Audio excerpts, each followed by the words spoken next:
Imagine living hundreds of years, exploring various lands, mastering the essence of magic itself, and even slaying the demon king only to think nothing of such achievements. But when your former party members begin to pass due to old age, you begin to rediscover memories you once thought insignificant and live life to the fullest, discovering what it truly means to live in the moment. Our story starts with our group of heroes heading to the royal capital, all wondering what types of celebrations are happening in town. The hero wonders what types of jobs they'll have in the future, especially because the Demon King is now defeated, prompting the priest to wonder if he can find a job where he can drink. The hero turns to the elf, Freeren, asking Freeren how she'll spend her life, especially since elven lives are very long. As the hero's party march through town, they are praised and celebrated, only to stand before the king, who acknowledges their party to house Himmel the hero, Eisen the warrior, Hyder the priest, and Freeren the mage, thanking the heroes for slaying the Demon King. We cut to that night where the town is celebrating their newfound peace, cutting to Himmel, who tells everyone that there will be statues of them erected. As Freeren mocks the town for only giving them 10 copper coins when they first started their adventure, Hyder states that everything is now behind them, and instead, they should celebrate. As the gang gaze off into the night sky, they all acknowledge that it's been 10 years since they started adventuring, reminiscing on their first day, where Himmel and Eisen were almost executed for bad-mouthing the king. They also remember times when Hyder would get so drunk during their adventures and Freeren would constantly fall for the most basic of traps, all erupting in a laughter for only remembering bad memories. Taking a breath, Himmel thanks everyone for the 10 years they spent together, but Freeren wonders what's so amazing about 10 years, reminded that 10 years by human standards is a long time. Just then, they all turn to face the night sky, spotting the Era meteor shower that only occurs once every 50 years. As the gang bicker about not getting to see the full beauty of the meteor shower from the city, Freeren utters that she'll take them to a better location next time they see it, making Himmel chuckle, grateful for the memories. The next morning, the party bid goodbye to Freeren, who plans on exploring the Central Lands to collect and learn more spells. As Freeren leaves, the others wonder how old Freeren truly is, cutting to several years later when Freeren has explored different locations, learned many new things, and has achieved many new goals. When Freeren visits a shopkeeper asking for a shadow dragon's horn, the shopkeeper states that shadow dragons haven't been alive for around 20 to 30 years, disappointing as Freeren needs a shadow dragon horn for her experiments. Freeren remembers that Himmel collected a shadow dragon horn in the Demon King castle, reasoning that she'll visit to watch the meteor shower with everyone whilst also collecting the shadow dragon horn. As Freeren walks through the capital, she's amazed to see everything has changed over the years, only to suddenly hear Himmel's voice. But when she turns around, Freeren realizes that Himmel has grown quite old. Himmel states that it's been 50 years, both sitting down, only for Freeren to ask about the dragon horn. Remembering the memories from collecting the horn, Himmel happily gives Freeren the horn, telling Freeren that although she doesn't treasure the dragon's horn as much, Himmel himself never forgot the time spent collecting the horn. As Freeren heads outside to deliver the horn, she wonders what's the big deal about a lousy dragon's horn, only to head inside, asking Himmel to head out for the meteor shower. As they leave town, Freeren greets Eisen and Hyder, who are amazed to see Freeren hasn't aged one bit, but Freeren is still against Hyder patting her head. Freeren praises Eisen for seeming the same since they last met, something they all know is due to Eisen's dwarf heritage. As they begin to head off, Freeren tells them that the spot she picked out takes a week to travel to, but seeing as this is like the old days, they all gladly follow Freeren. As the gang tells stories over campfire and battle monsters like the old days, they all eventually make it to a lake, where Himmel thanks Freeren for their final adventure together, completely captivated by their final meteor shower together. With some more time passing, Himmel finally passes away, prompting Freeren and the others to attend Himmel's funeral, but Freeren is scolded for not showing any emotions, making her wonder what this strange feeling that is bubbling up inside her. As the day proceeds, Freeren begins reminiscing on her time with Himmel, all whilst watching his casket be buried, only to break down crying, regretting not spending more time to get to know Himmel better. A few days afterwards, Hyder reveals that he'll be heading back to the Holy City, getting one last look at Freeren as Hyder states he'll probably pass away soon due to all the drinking. As Hyder bids Isen and Freeren farewell, Freeren reveals that she will be starting her new exploration into humans, asking Isen to accompany her on her new journey. But Isen reveals that he too has grown old, asking Freeren to not look so sad.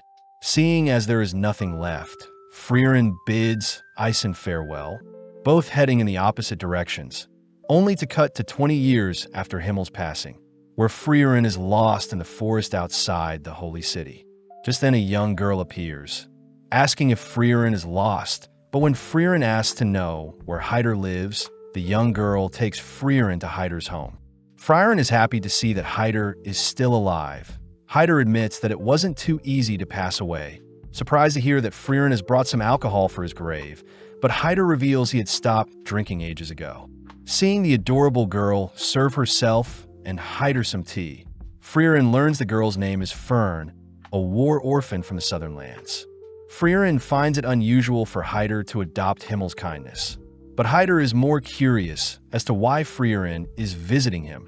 Pleased to hear that Freeren just so happened to be visiting whilst on her adventure to learn more about humans. Hyder asks if Freeren would be willing to take Fern as her apprentice mage, but Freeren is sternly against this, reminding Hyder how easy it is for apprentice mages to pass away during battle. Understanding of Freeren's decision, Hyder gives Freeren an ancient grimoire from the tomb of Uig the Sage, a book meant to contain lost spells for resurrection and immortality.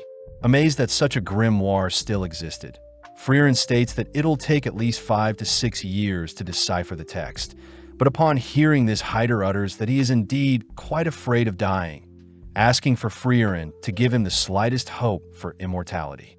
As repayment for the grimoire, Freeren agrees to teach Fern some spells. Cutting to later that day, where Freeren had finally managed to track down Fern waiting for her on the cliff of a forest, impressed that Fern is able to conceal her mana so well. Fern states that Hyder will give Fern the title of mage if Fern manages to blast a hole in a boulder across from them, something Freeren praises Hyder for setting Fern. Out of nowhere, Fern conjures a powerful beam of magic, but the beam falls short of reaching the boulder, giving Freeren some motivation to teach Fern. Happy to hear that Fern likes magic just like herself. Taking Fern to a nearby waterfall, Freeren tells Fern that long-range magic consists of 3 key factors, these being mana capacity, strength of firing the spell, and the level of the mage itself. When Fern confirms she knows this already, Freeren states that Fern's spell falling short means Fern is lacking in mana and firing strength, something Fern will need to spend time on.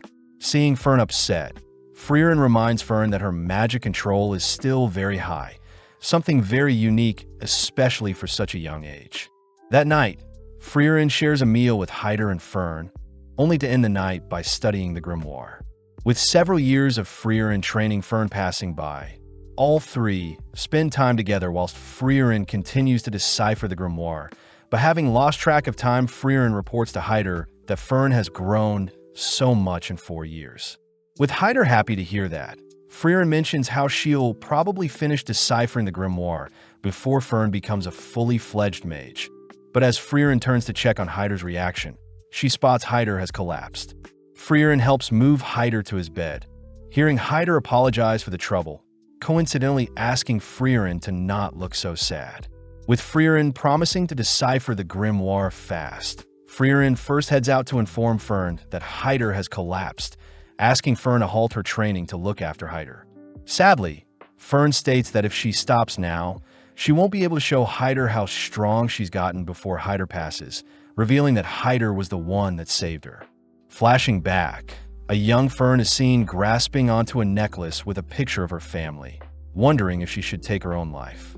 Out of nowhere, Hyder appears, advising Fern to reconsider her actions as Hyder once had a friend that had passed away.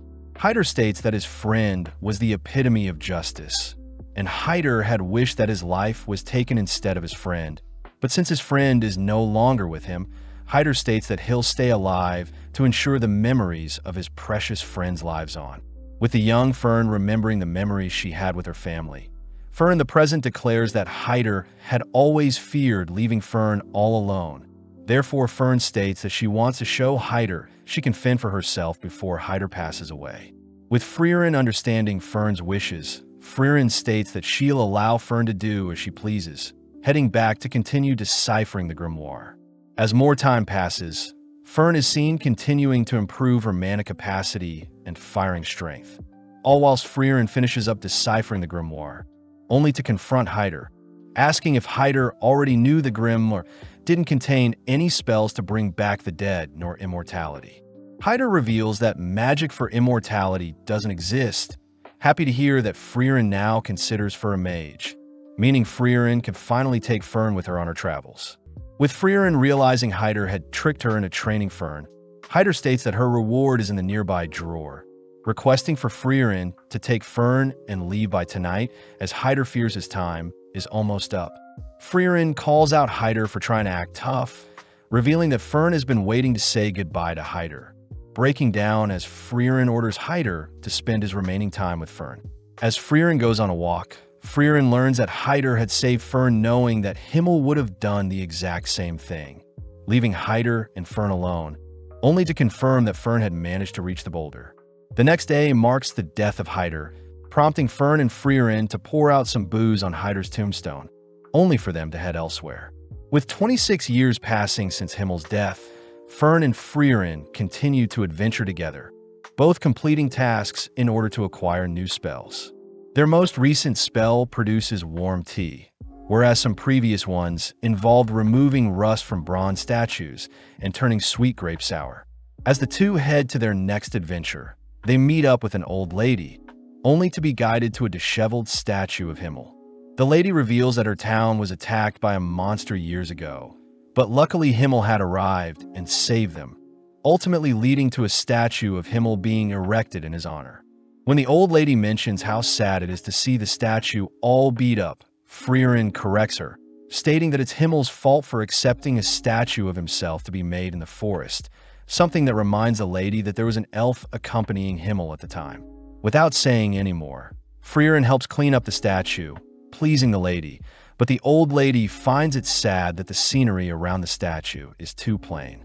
Before Freeren can use a spell to grow some flowers, Freeren suddenly remembers Himmel's favorite flower, the blue moon weed. As the old lady takes them back to her home, she's surprised to hear Freeren knows about the blue moon weeds, as they used to grow in a nearby forest, but have since long died out.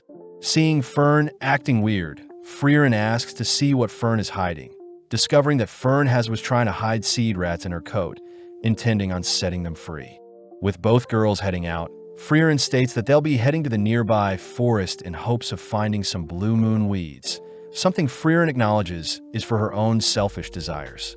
With several months of Freeren and Fern searching for the blue moon weed, the girls grow used to spending time in town with the old lady and out in the fields. One day, Fern has a chat with the old lady, sad to see that Freeren is fixated on searching for this non-existent flower, even though Freeren could be saving lives.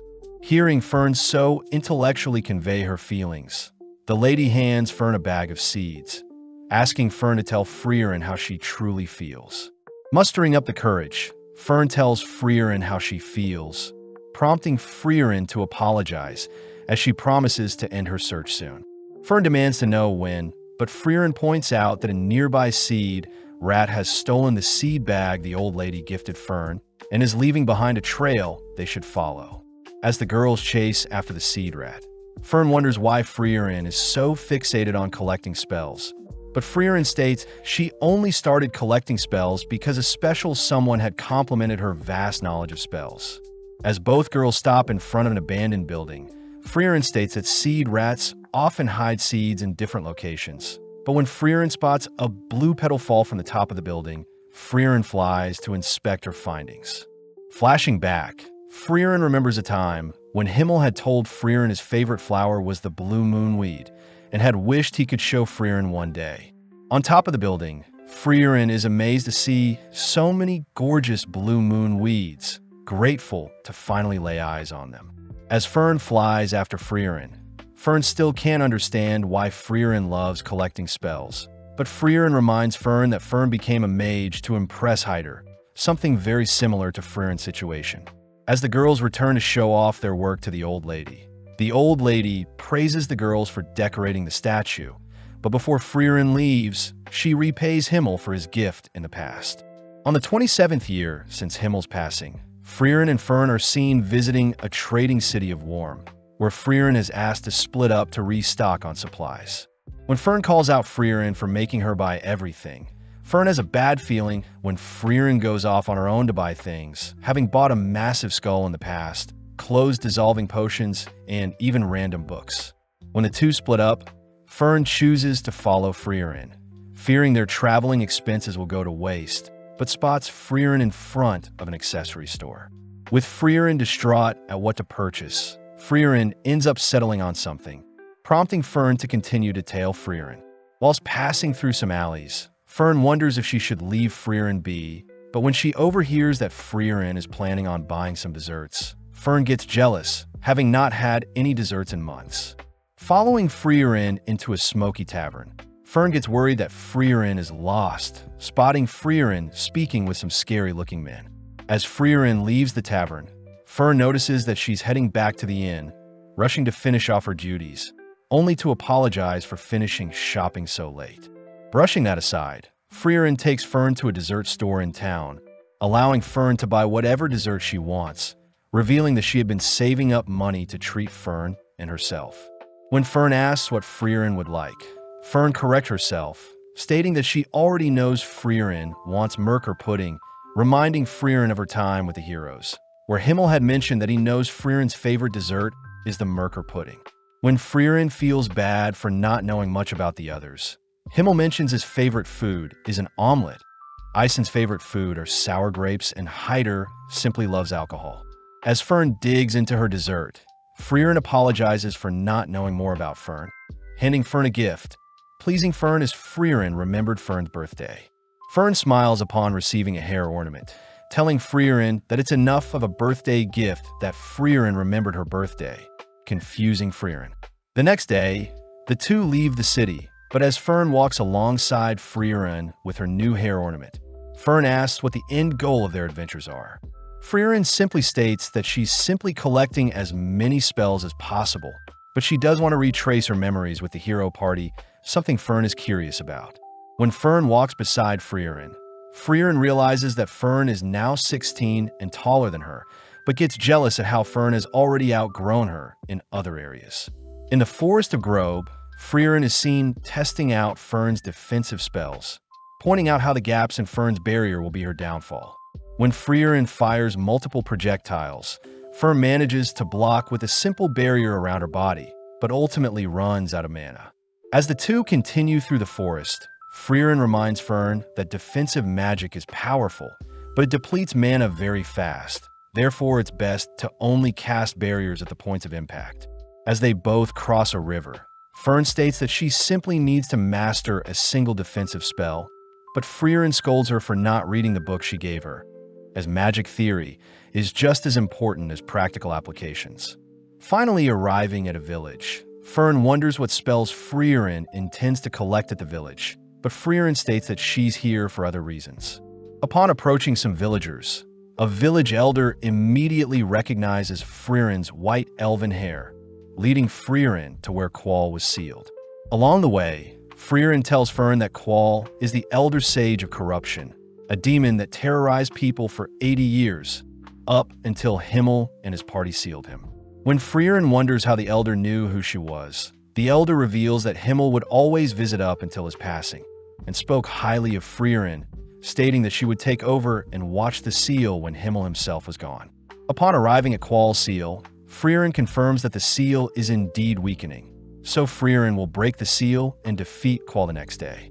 With Fern and Freeren staying the night, Fern deduces that Freeren was the one that sealed Qual, wondering why the heroes chose to seal it over slaying it.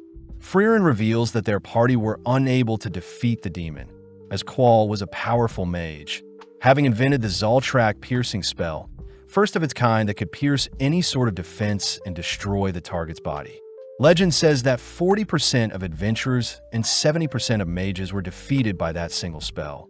But hearing something so powerful, Fern wonders how Qual could be defeated, but Freeren reveals such a powerful spell has its downsides. When Fern continues to ask more questions, Freeren scolds Fern for not reading the book she gave her, uttering that Fern will have her questions answered tomorrow. With the big day arriving, the two girls stand before Qual, only for Freeren to warn Fern to be on guard, all whilst Freeren lifts Qual's seal. Glad to be free, Qual learns that he's been sealed for 80 years and that the Demon King had been defeated in his absence. Annoyed, Qual proceeds to cast a Zoltrak, prompting Freeren to instruct Fern to erect a barrier. But when the dust clears, Fern's barrier manages to easily block Qual's killing spell. With Fern demanding to know why her basic barrier was able to block such a deadly spell, Freeren reveals that ever since Qual was sealed away, all of humankind had dedicated resources to studying and defending against the killing spell. After a few years, the humans incorporated said spells into their systems, and as a result, all types of defense magic were improved thanks to the demon. Amazed at what the humans were able to develop in the 80 years that he was sealed, Qual immediately begins analyzing Fern's barrier, noting how the barrier changes depending on the type of offensive magic, meaning the spell consumes a huge amount of mana. As Qual erupts with power, Freeren orders Fern to protect both of them as efficiently as possible, prompting Fern to erect barriers only in the location of Qual's projectiles. Unleashing a massive beam of magic, Qual is impressed that Fern is still able to block his overwhelming magic. But having forgotten about Freeren, Qual helplessly watches as Freeren casts her own Zoltrak killing spell. As Qual begins to disappear, Freeren and Fern head back to the village where Freeren is thanked by the village elder, grateful that they can now live in peace. When the elder hands Freeren his hat, Freeren recognizes the elder as the cheeky brat that flipped her skirt when they first sealed Qual. As the girls leave by carriage, Fern is seen finally reading the book Freeren gave her, but Freeren is glad that she could fulfill Himmel's trust and bring peace to the village once and for all. With the girls heading over to the Grand Channel, Freeren is sad to see the beach is littered with debris, unfortunate as the nearby village used to all clean the beach, but now there isn't enough manpower to tidy up the beach. The village elder requests that Freeren clean up the beach, handing Freeren a grimoire belonging to the legendary mage Flam. But Fern notices something suspicious. As Freeren accepts the offer, the elder leaves for now, but Fern states that she believes the grimoire is fake, something that Freeren already knows. Freeren is happy to see that Fern has been studying, revealing almost all books about Flam are usually fakes, but Freeren states that she needed an excuse to help return the beach to its former beauty. Skipping ahead to when snow has begun to fall, Fern is seen visiting a local bakery, chatting with the shopkeeper as Fern has been frequently purchasing bread from the bakery in the past 3 months. With Fern noting how it's already winter, Fern returns to a messy room, disappointed as Freeren is still asleep. As Freeren struggles to leave her bed, Fern is forced to help prepare, feed, and dress Freeren, dragging the sleepy elf through town and towards the beach. As the girls begin cleaning the beach, Fern points out how sloppy Freeren is, having been forced to take care of Freeren as if she were Freeren's mother. Fern wonders how Freeren behaved during her time with the hero party, but Freeren mentions how they were all very okay with Freeren oversleeping, but Freeren did get scolded once. With Fern curious to know more, the girls wrap up the day with a big fire using the debris, only to enjoy a nice dinner, reporting to the elder that they only have 1/3 of the job left.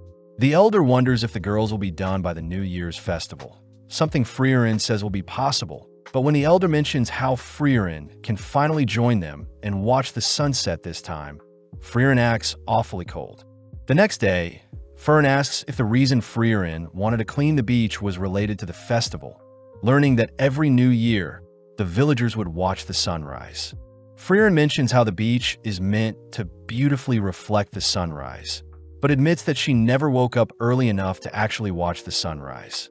With more time passing by, Fern continues to nurture our poor Freeren out of bed, both exploring the wrecked ships, discovering hidden gems, only to officially clean the beach of all debris. Completely mesmerized by the beach's beauty, the elder asks if Freeren will be joining them for the sunrise this year, shocking Fern when Freeren agrees to wake up early to see the sunrise. Fern wonders if Freeren will be able to wake up in time for the sunrise, but Freeren states that she'll simply stay up all night and that she wants to see what's so amazing about this sunrise. As Freeren stays up that night, she thinks about a time when Himmel had scolded Freeren for sleeping in and missed the New Year's sunrise in the same village. Confused as to why a mere sunrise would cause Himmel to be so upset they didn't get to see it together. Sadly, during the morning, Fern realized that Freeren is fast asleep, forced to drag Freeren out of bed, fearing that they'll miss the sunset. With both girls staring out into the horizon, Freeren notes how there is nothing special about the sunrise, but upon seeing that Fern is mesmerized by the sunrise's beauty, Freeren admits that Himmel was right, as she's enjoying the sunrise with Fern. Flashing back, we see Freeren and the hero party visiting the graves of Eisen's family, learning that his village was attacked by demons. Hyder chooses to kneel before the graves, praying for their souls to go to heaven. But Eisen mentions how he doesn't believe in the afterlife, prompting Freeren to reveal that thousands of years ago, everyone believed there was no afterlife. But since magic can't observe where souls go, it's hard to define what is truth and what isn't. Hyder states that since there is no actual proof for either side, Hyder likes to think there is a heaven. That way the people that are doing good for the world can at least pass believing that their life was worth it. With the hero party joining Hyder in praying for Eisen's family, we cut to the present where Eisen is once again praying for his family, currently located in the Brett region. Out of nowhere, Freeren calls out to Eisen, weird as they haven't spoken to each other ever since Himmel passed away 30 years ago. As they all sit down for some tea, Eisen is shocked to see Freeren has an apprentice, but Freeren asks if Eisen needs help with anything. Eisen mentions how Hyder and himself had been updating each other with letters.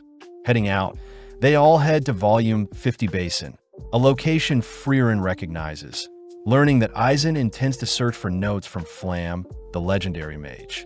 When Freeren reminds Eisen that most records on Flam are fake, Eisen reveals that Hyder had figured out the general location of Flam's true notes, based on records from the Holy City. With Freeren convinced, they all agree to start looking for a massive tree. But upon seeing Fern disappointed, Freeren states that they should hurry, surprising Eisen as Freeren never cared for anyone else's time. With the gang beginning to search the entire forest, they spend the night eating and sleeping in the forest, only to search across the sea and in the skies. One day, Fern states that she has found a massive tree near some ruins, all beginning to head towards the tree. But Freeren uses the opportunity to ask Eisen why he's searching for Flam's notes. Eisen reveals that on the day of Himmel's death, Eisen had seen how regretful Freeren felt for not using more time to get to know Himmel, revealing that the notes left behind were said to allow contact with the dead. When Freeren states that she doesn't believe in such nonsense, Eisen states that it's better to know for sure. Plus, Eisen and Hyder had agreed prior to help Freeren get to know Himmel better. Having made it to the massive tree, Fern states that there is a powerful barrier surrounding the tree. But when Freeren heads over to inspect the tree, she utters that even after 1,000 years, her master is still superior to her. Flashing back, Freeren is seen with her master, wondering why her master is so fixated on protecting a small sapling. But her master states that in 1,000 years' time, Freeren will grow to appreciate it, asking Freeren to trust in her teachings, especially since Freeren's master was Flam, the legendary mage. Within an instant, Freeren dispels the barrier guarding the entrance to Flam's notes.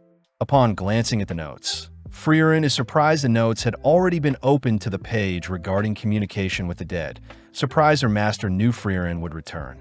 Flam's notes recount that the north of the continent housed the land of Oriole, where all the souls rest, a location that Flam had used to speak with her fallen allies. When Fern wonders if the notes can be trusted, Eisen reminds Freeren to consider the best-case scenario when unsure, prompting Freeren to reveal that Oriole is in the same direction as Indy, the current Demon King Castle. With Eisen asking Freeren to go for Himmel's sake, they all head back home via carriage, where Freeren is fast asleep, dreading the thought of going to such a cold place like the Demon King's castle.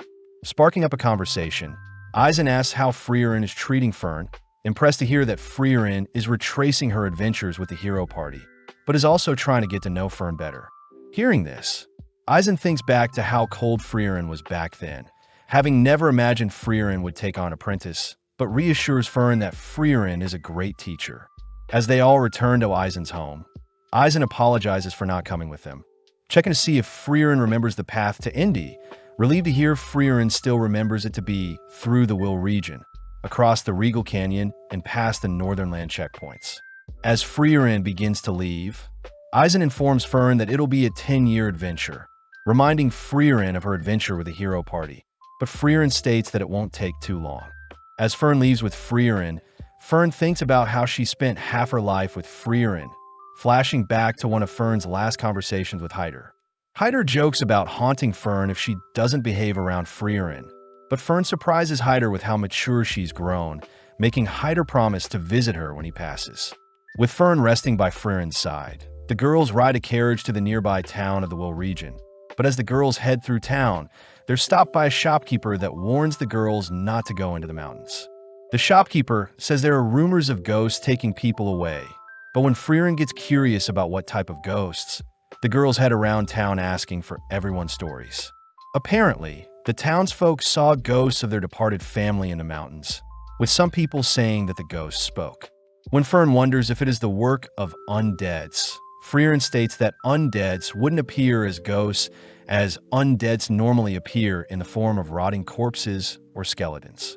With the girls heading to the rooms, Fern notes how Freeren probably knows what is causing the ghosts to appear in the mountains, but is cut off when Freeren states that they'll only be staying for a single night in town. Fern demands that Freeren help out the villagers, but seeing Fern so serious about helping the villagers, Freeren agrees to help.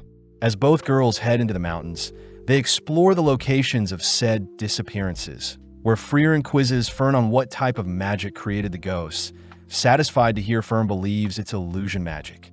Heading deeper into the mountains, Fern briefly remembers a monster that used illusion magic to hunt its prey. A monster Freeren states is the Einsam. The Einsam usually uses illusion magic, creating phantoms of people's loved ones to lure them and only to devour the targets. Luckily, Freeren mentions how the Einsam's illusion magic can be easily destroyed by a mage's projectile, but warns Fern that it may be difficult, as Freeren had to destroy the illusions of her master begging for her life. Upon entering a misty forest, Freeren orders Fern to prepare for the worst, only for Fern to spot an illusion of Hyder in the distance. Preparing to destroy the illusion, Fern suddenly hears Hyder speak fondly of her, realizing the monster is using Fern's memories to put Fern at ease.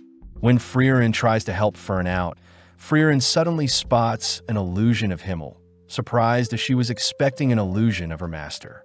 Wondering if she has changed, Freeren nonchalantly destroys Himmel's illusion, clearing the misty forest and revealing the Einsam to Fern, prompting Fern to disintegrate Hyder's illusion and the monster.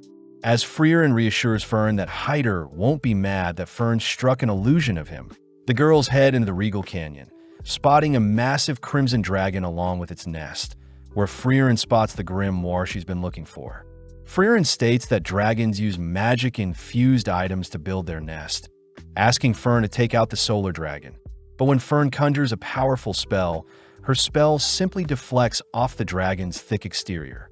With the dragon now awake, Freeren cries that they should flee, forcing Fern to lure away the dragon. But having barely managed to lose the dragon, Fern cries that as mages they will have a hard time defeating the dragon. Freeren acknowledges Fern's cries, uttering that they'll need some help as we flash back to when Freeren and Eisen were camping out in the forest. Eisen states that he has an apprentice of his own by the name of Stark, stating that he'll be a great frontliner for Freeren's adventures and that Stark lives in the village near the Regal Canyon. As the girls visit the nearby town, they wonder why the villagers aren't more afraid of the dragon.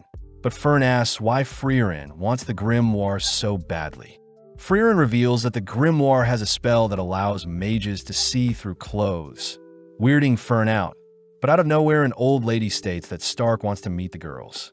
Surprised, the girls follow the old lady, learning that 3 years ago the Crimson Dragon had massacred their town. But luckily Stark had arrived, scaring the dragon away, and ever since has been protecting their town. Upon arriving near a massive rocky wall, Stark is seen playing with some town kids, only to greet Freeren and Fern, asking them to not agitate the dragon so much. Stark tries to point out that he received a mark from the dragon in the past, but Freeren simply asks for Stark to drop the act. When Stark learns that Freeren used to adventure with Ison, Stark asks for the old lady and kids to give them some privacy, revealing that he's proud that he abandoned Ison. Freeren asks why Stark doesn't just slay the dragon, but Stark wants to know why the girls are here, learning that they've come to recruit Stark and also want the grimoire in the dragon's nest. Stark gets confused as to why Freeren wants the grimoire so badly, but doesn't mind joining Freeren's party, but reveals that he has had trouble defeating the dragon, asking for Freeren's help. Freeren states that they can defeat the dragon together if Stark distracts the dragon for 30 seconds. But upon seeing Stark refuse such an offer, Freeren deduces that Stark has never fought a monster before. Stark breaks down, begging for Freeren's help, admitting that when he first confronted the dragon, he was so scared seeing the beast, but strangely after a while the dragon flew away, and Stark was praised by the villagers. With Fern disgusted by how pathetic Stark looks, Freeren states that she has full faith in Stark, heading over to the massive fissure in the nearby wall, only to realize something about the fissure. As the girls leave, Freeren states that they'll be meeting back here tomorrow, hinting at the fact that Stark should use this opportunity to grow. That night, Freeren and Fern enjoy a nice dinner, all whilst the villagers praise Stark for being a kind person. Fern still can't help but see Stark as a cowardly boy, but Freeren brings up the first time Fern fought a monster, apologizing for teasing Fern. With the girls heading back to their inn, Fern wonders why the dragon doesn't just attack the village. But Freeren hints at the fact that it may be Stark, suggesting that Fern visit Stark if she's curious about who he is. With Fern heading to visit Stark, Freeren sits in her room, thinking back to when she had asked Ison if Stark is strong.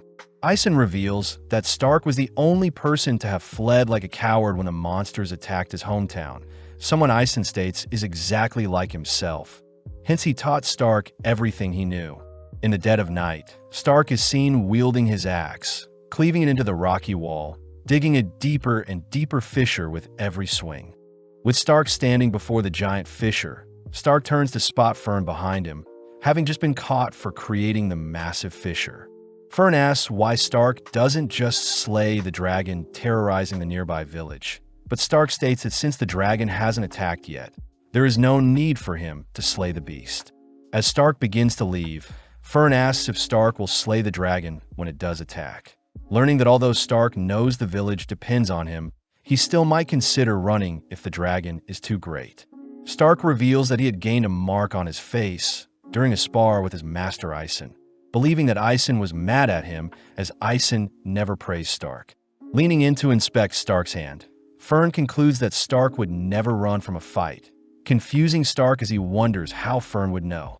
Fern reveals that on her first battle with a deadly monster, Fern had begun to flee in terror, but when she realized Freeren wouldn't help her, Fern had no choice but to steel her resolve and fight. Fern states that although Stark is a coward, she believes Stark will rise to the challenge to protect the village when the time comes, something that makes Stark think about Ison. Fern is seen reporting her chat with Stark to Freeren, but when Freeren heads to the fissure to look for Stark the next day, she's disappointed to see that Stark has fled the scene.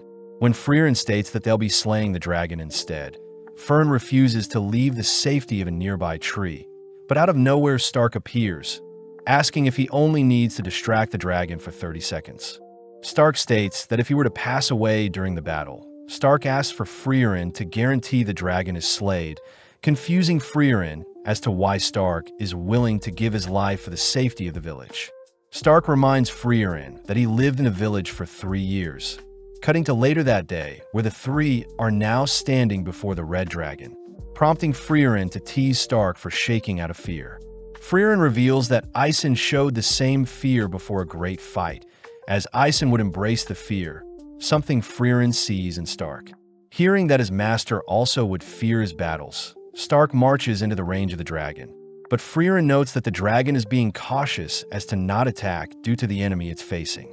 As the dragon unleashes its fiery breath, Stark begins making his way towards the dragon, ducking and weaving until he's able to close the distance between himself and the beast. Flashing back, Freeren asks why Ison had hit Stark during their last spar, but Ison reveals that he feels terrible for hitting his student. But in the moment, Ison had sensed immense power from Stark, a power that caused Ison himself to shake. As Freeren watches Stark shatter the claws of the dragon, Stark chooses to stay close to the dragon, grabbing onto it as it takes off. Being flung into the air, Stark senses that the dragon is lining up another breath of fire, swiftly gripping his axe, only to cleave the dragon into the ground. Seeing an opening, Stark cries for Fern and Freeren to finish off the dragon, but Freeren stops Fern from making a move, declaring that Stark had soloed the dragon. Shocked at his own power, Freeren rushes to congratulate Stark on his first battle. But more importantly, Freeren is excited to steal all the loot in the dragon's nest. Seeing Freeren fixated on the random items, Stark mentions how Ison would always talk about how Freeren made their hero's journey ridiculous and fun, cutting back to a time when Freeren had decided to make shaved ice in a dungeon. Ison had grown annoyed as they were wasting so much time, but Himmel reminds Ison that they have all the time in the world, so they should enjoy the journey as they go. As the three return to tell the village the good news, they all begin heading out, only to try out the grimoire. Fern uses the spell to see through Stark's clothes, disgusted that he's so small, but Stark states that he'll be joining Freeren and Fern on their future journeys. In the fortress city of Vol, located in the Regal Canyon, Freeren and gang are refused entry towards one of the northern checkpoints by the guard, hearing that monsters are more active than ever. As the guard heads to chat with the Castellan, they warn the gang not to cause trouble in the town, but Freeren is perfectly okay with staying in town, planning on exploring the magic shops in town. Seeing Fern's cold glare, Freeren states that she'll head over to book them a room, but when Stark offers to get food with Fern, Fern's glare sends Stark in search of food alone. Now alone, Fern overhears that the Northern Army plans to defeat the enemies in 2 years, meaning their checkpoint won't be open for another 2 years. Cutting to Stark, he has entered a familiar tavern, served the Jumbo Berry special dessert. Confused as he used to split the dessert with Ison, but now the dessert looks so small. Stark notes how he has gotten bigger, having saw his master's broad shoulders as something to admire, but after some time, he outgrew his master. Out of nowhere, Fern appears, eyeing down Stark's dessert, but instead Fern chooses to order a glass of milk, diligently sitting next to Stark. Fern asks how Stark would feel staying in the city for 2 more years. Relieved to hear that Stark thinks it's annoying as well, but Stark gets weirded out by how Fern is acting. Both heading outside to assess the walls, Stark asks if they could simply fly over the gates. But Fern reminds Stark that a barrier has been erected to prevent flying monsters from entering. With no other choice, they head over to the Merchants Guild, but are sad to learn that all trades towards the northern land have been shut down, meaning that they can't sneak out via that way either. Coming up with another idea, the two decide to visit the Black Market and Thieves Guild, using Stark's connections and demeanor to find a solution, but sadly there is still nothing that can be done. As the two stand above the walls overlooking the view, Fern wonders why Stark is being so cooperative, deducing that Stark has an ulterior motive to leave the walls, but Stark simply utters that he's running out of time. Stark mentions how Ison and himself visited this exact location when he was younger, telling Stark stories about how he visited the northern lands with his hero party and had enjoyed every second of the 10-year journey. Stark reveals that he intends on having a great journey with Fern and Freeren, promising to return and repay Ison with stories of his own before Ison passes. As both return to town, Fern spots Freeren acting strange, cornering Freeren in an alley only to learn that the town's guards are looking for Freeren. Out of nowhere, the same guard at the checkpoint kneels to apologize to Freeren, prompting the Castellan of the city to apologize as well for his guard being so rude to Freeren. When Freeren reassures the Castellan that she wasn't offended, the Castellan believes that Freeren is here to slay the remnants of the Demon Lord's army, permitting Freeren to pass through the checkpoint, but this disappoints Freeren. with the town throwing a massive celebration to acknowledge Freeren and her party's departure. Freeren mentions how she never liked the outlandish welcomes and departures. Stark wonders if this is how Isen felt, making Freeren suddenly remember a similar time when she departed with the hero party, curious as to what parallels will arise next. Flashing back, Freeren is seen walking alongside the hero party, all discussing the validity of Flam's grimoire, especially with the countless fakes and imitations that exist. Waking up early, Freeren spots Stark and Fern making breakfast, shocking Fern as this is a rare scenario. Later that day on Ung Road, the gang were tasked with clearing a path for a merchant, grateful as the road had been blocked off due to a landslide. When Stark sees Freeren's magic, he wonders why Freeren doesn't just carry the merchant's cart over with magic. But Fern is strongly for helping everyone, not just the single merchant. Taking a quick break, Stark thanks the merchant for the water, wondering what may have caused the landslide, surprised to hear that it must have been the skirmishes between the northern lands and the demons. Getting back to work, Fern requests that Stark help her out a bit, but Stark asks that Fern be more casual with him. But when Fern tries speaking with Stark more casually, Stark gets insulted, annoying Fern as they continue to work. With the road cleared, the merchant offers to lead the gang to the nearby village, amazed that he finally got to meet an elf. Freeren acknowledges that although elves live long lives, elves are slowly going extinct, as most don't intend on reproducing, with the most recent elf Freeren met being around 400 years ago. Finally arriving at the town, the gang spot a line of merchants lining up to enter the town, learning that tonight is the Liberation Festival. The festival is meant to commemorate the hero party ridding the area of demons, and involves decorating the statues of the heroes in town.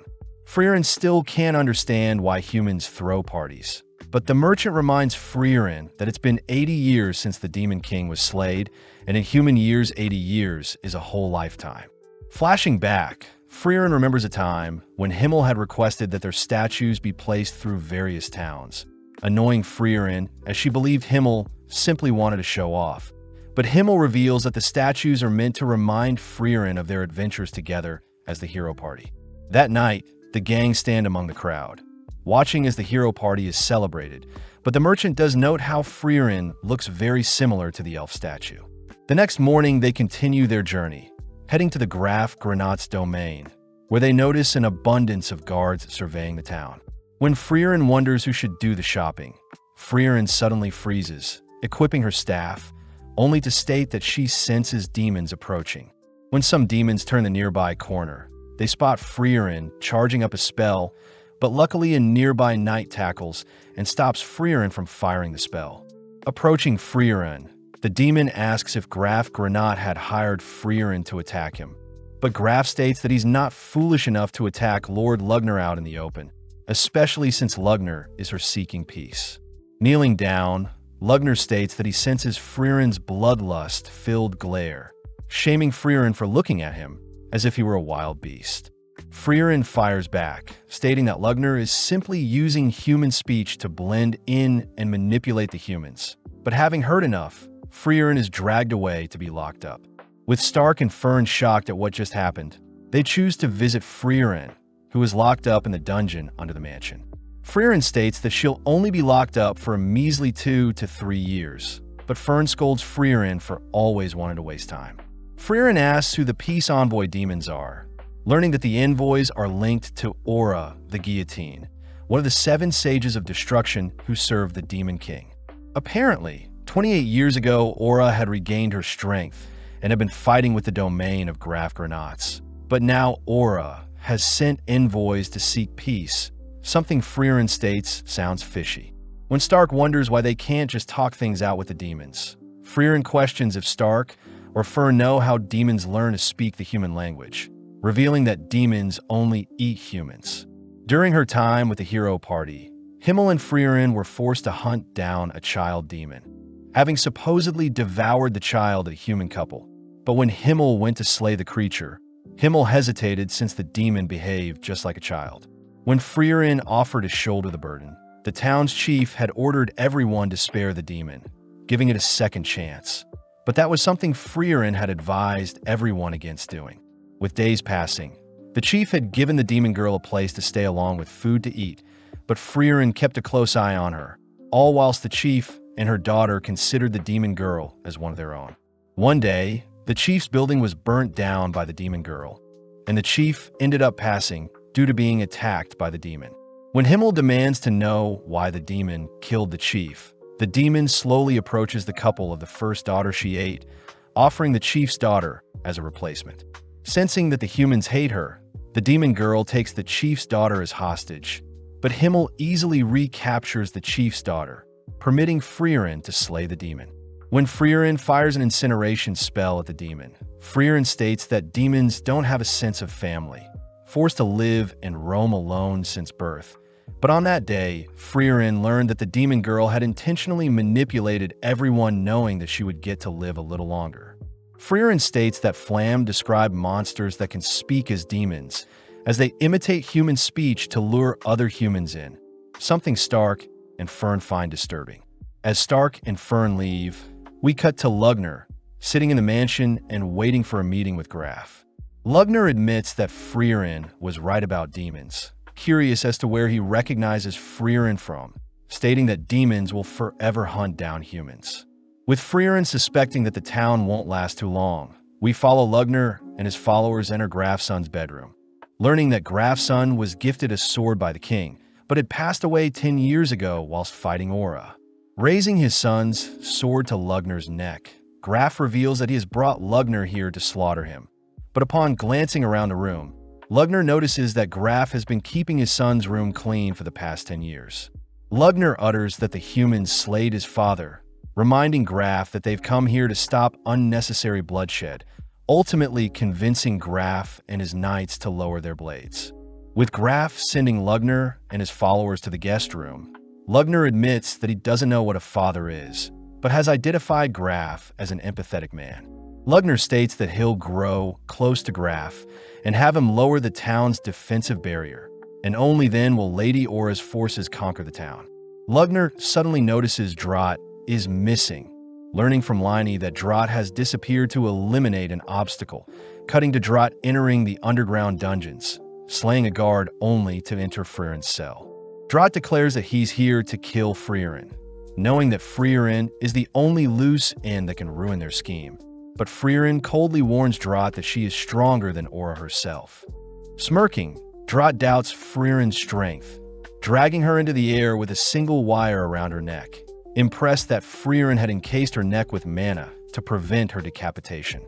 Drought states that his wires are the strongest amongst all the demons, tugging harder on the spell, but Freeren still manages to defend her neck. When Freeren admits defeat, Drought smirks, but Freeren scolds Drought for letting his guard down, suddenly cutting off one of Drought's arms. When Drought tries to bind Freeren with multiple wires, Freeren simply severs Drought's other arm, instantly slaying Drought before he can speak. Freeren states that she'll simply slay the other two demons and convince Graf that the demons are evil, but upon exiting her cell, Freeren discovers the guard Graf had dispatched. Cutting to Stark and Fern, they enjoy a nice meal in the peaceful town, both shoveling down their food, as they realize they need to convince Graf to free Freeren before any harm befalls the town. Stark notes how earlier he could sense Lugner's immense power. Pissed that Lugner didn't even pay attention to Stark, as Lugner knew he could dismantle everyone but Freeren in mere seconds. Beginning to shake out of fear, Stark accidentally spills his drink on himself, offered a handkerchief by Fern. As Stark cleans himself up, they both agree that they need to head over to protect Graf in case the demons attack. But when Stark tries to return the handkerchief, Fern prefers Stark keep it. Following Liney and Lugner, Liney reports that she can no longer sense Drought nearby. Curious as to who Freeren is, but out of nowhere Graf and his knights rush into the room. Graf reports that Freeren has escaped, prompting Lugner to offer up Liney's location magic, but Graf refuses, asking where Drought is. When Lugner tries to come up with an excuse, Graf has his men surround Lugner and Liney, revealing that he knows Freeren is a powerful mage, demanding once more to know where Drought is. With no other option, Lugner draws his own blood, instantly decapitating all the knights in the room, only to turn his attention to Graf. Lugner reveals how excited he is to finally be killing, nonchalantly pricking his own finger on Graf's sword, only to use the blood to pierce Graf's stomach. With Graf bleeding out, Lugner states they need Graf to help remove the town's barrier. Cutting to later that evening, where Stark and Freeren are walking through town, only for Freeren to detect Freeren in a disguise. Freeren asks why Freeren escaped, learning that Freeren disposed of one of Lugner's demons, but had to escape since the guard outside her door was killed, and Freeren didn't want to be blamed for slaying the guard, since demon corpses dissipate into mana and leave behind no trace. Freeren states that she'll be leaving town, but Freeren and Stark remind Freeren that there are still demons in town, making Freeren suggest that Freeren and Stark handle the demons in town. Seeing the two unsure about their skills, Freeren reassures the two that they'll be fine, inspiring Freeren to drag the cowardly Stark towards the demons. At the same time, Freeren detects a powerful ball of mana 10 kilometers from town watching them, deducing that it must be Aura the guillotine, but knowing that Aura is strong, Freeren reasons she should finish this quickly. In the dead of night, Freeren and Stark sneak past a body of water, heading over the walls of Graf's mansion, only to enter into the mansion through one of its windows. At the same time, Lugner tells Graf about his love for magic, revealing that most demons spend their entire life researching and honing their own particular magic. But Lugner does acknowledge how strange magic is, admiring Flam's unique barrier that prevents any type of demon from entering. Lugner speculates that Flam's genius barrier casted 1,000 years ago is stronger than any present spell, but since Graf and his Granat family has maintained the barrier for generations, Lugner demands to know how to control the barriers, leaving Lugner to consider his options. Lugner orders Liney to search for any grimoires in the bedroom, whilst he searches the study room. Seeing an opening, Stark sneaks into Graf's room, attempting to free Graf, but his trembling hands fail to cut the magic binds around Graf. Graf asks Stark to take his Granat amulet and flee with the citizens, but Stark refuses, stating that he won't leave Graf behind. Out of nowhere, Lugner and Liney reappear, demanding to know if Graf knows Stark, but Graf simply states he's a lost child. When Lugner agrees to let Stark flee, Graf feels bad, spotting how much Stark is trembling, but Stark gets annoyed that Lugner is underestimating him. Gripping his axe, Stark dashes behind Lugner, managing to land a slash, but Lugner simply uses his blood to repel Stark backwards, conjuring a massive blood hand to pin Stark to the ground. Lugner praises Stark for trying to fight him solo, but Stark reveals that Freeren has been with them undetected, giving Freeren opening to land a powerful spell onto Lugner. With Lugner confused as to how Freeren avoided Liney's detection, Lugner demands to know what spell he was hit with, shocked to hear that Freeren had learned the killing spell Zoltrak. Lugner utters the ordinary demon Zoltrak spell shouldn't have damaged him so badly, but Freeren ignores his stalling, preparing to finish off Lugner, but Liney steps up to fight. Stark reasons that they should get Graf some help first, both fleeing with Graf for now, but Lugner reveals that his blood is on Freeren and Stark so they can chase them after he's healed up. Liney offers to hunt them down herself, but Lugner reveals that Freeren's Zoltrak spell has been modified to a demon-killing spell, a modification of Zoltrak that specializes in slaying demons. Seeing Freeren's silhouette earlier, Lugner remembers an elf by the name of Freeren, being the person that helped analyze the initial Zoltrak spell, but was also granted the title, Freeren the Slayer, for most demons slayed in all of history. As Freeren descends upon Aura and her army, Stark and Freeren have managed to get Graf some help, grateful as he promises to pardon Freeren, as Freeren was right to not trust the demons all along.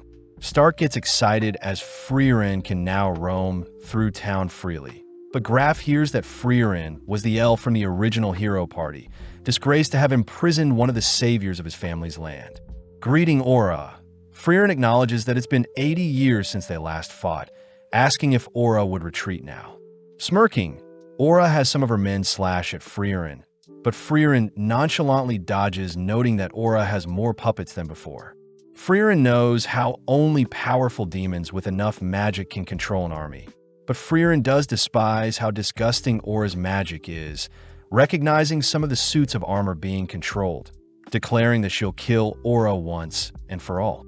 As Aura takes out her scale of obedience, we cut to Graf explaining the reason why Aura is one of the 7 sages of destruction, revealing that her scale allows Aura to weigh her soul's mana capacity with another, and the soul with the greater mana capacity gains control of the other for eternity. Fern asks if there is a counter, but Graf does mention how the scale does judge fairly. So the only way is to have someone with a greater mana capacity face Aura, but this hasn't been done in the past 500 years. Graf also reveals that souls with great wills can temporarily break the mind control, but Stark knows that it's a temporary solution, since Aura would simply get rid of those with strong wills to avoid any loose ends. As Freeren continues to dodge and evade Aura's army, Aura grows amused seeing Freeren dancing around, but Freeren enchants her staff, immediately freeing the men around her from Aura's curse. Shocked, Aura notes how Freeren must have used a lot of mana to break her curse, wondering why Freeren would use such a delicate tactic when Freeren can simply blast away the suits of armor. Freeren reveals that Himmel had scolded Freeren in the past for harming the cursed armors. Therefore, Freeren will make sure to wipe out Aura for good. At the same time, we hear the priest reassure everyone that the church they are in is protected by a strong barrier, giving Stark a reason to head out. Stark states that it won't be long before Lugner and Liney recover, and seeing as they are no match for the demons anyway, Stark states he'll go and seek Freeren's help. At first, Fern gets annoyed at how cowardly Stark sounds, but after some thought, Fern agrees to help evacuate everyone while Stark goes to get Freeren. On the town walls, Stark hands Fern Graf's amulet that'll help convince people to work with her. But when Fern feels bad seeing Stark all bloodied up, Fern suddenly realizes something, tossing her blood-stained coat over the wall. Detecting that someone else's blood is on Stark, Fern is suddenly pinned to a nearby wall by Lugner's blood, all whilst Liney rushes Stark, conjuring an axe only to isolate Stark.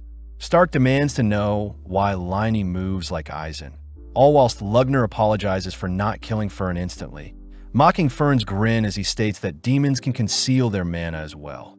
Annoyed at how much Lugner is talking, Fern asks for Lugner to simply finish her off, but Lugner is more curious as to how strong Stark is, amused to hear that Stark is Eisen the hero's best student.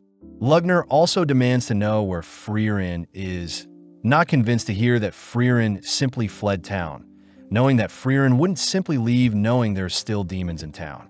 As Lugner racks his brain, he suspects that Freeren will be dealing with Aura, but Fern suddenly calls for her staff, setting herself free, only to demand Lugner not move.